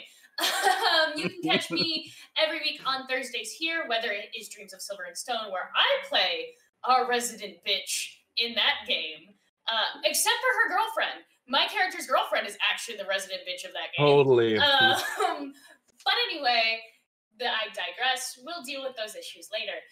You can also catch me here once a month, leading this crew of amazingly horrible people, I think is the correct way to describe you all. We only do this once a month because my schedule is hectic, but I absolutely adore it. His plan is to do 12 whole episodes, which will be a whole year of Monster Hearts. We'll see how that goes. Maybe more, maybe less, but probably 12, because that's probably as much as these guys want to, deal with me. And Monster Hearts is a good game to cut off at, 12 to 13. Anyway, I hope you guys all enjoyed. Thank you, everyone. What I do? Next episode is September 16th. Haha, thank you, Voice in the Sky. Kitty! Kitty. Thank you, everyone, for joining. Thank you, everyone, for crazy high numbers tonight, too. We hit numbers to where I started getting scared. Thank you, everyone, so much. If you like this game, come check out all of our other games. Come check out all of our awesome talk shows. We do a shit ton on this channel, and that could not be done without our amazing producer, Ty, who will not put his face on the screen, nor will he probably talk, but that means I get to just say good things about him, and he has to listen. So that's even better. Thank you so much, Ty. Ty is starting to turn the stream off. Thank you so much, Ty, for everything you've done. Ty did all of the art. Ty has made Aether and Steamworks, the games that we play on Thursdays and Fridays. Ty is an amazing human being, so none of this could be possible without Ty. So if everyone could just put a cool little thank you in the chat for Ty, just because I want him to feel even more uncomfortable. Ty said he's going to turn off the stream. All right. Thank you, everyone, for watching. We will see you on Join the Discord 16th. so we can keep talking about Ty. Yeah, you can join the Discord. Make sure you can put that down. All right. Goodbye, everyone. Love you. Bye.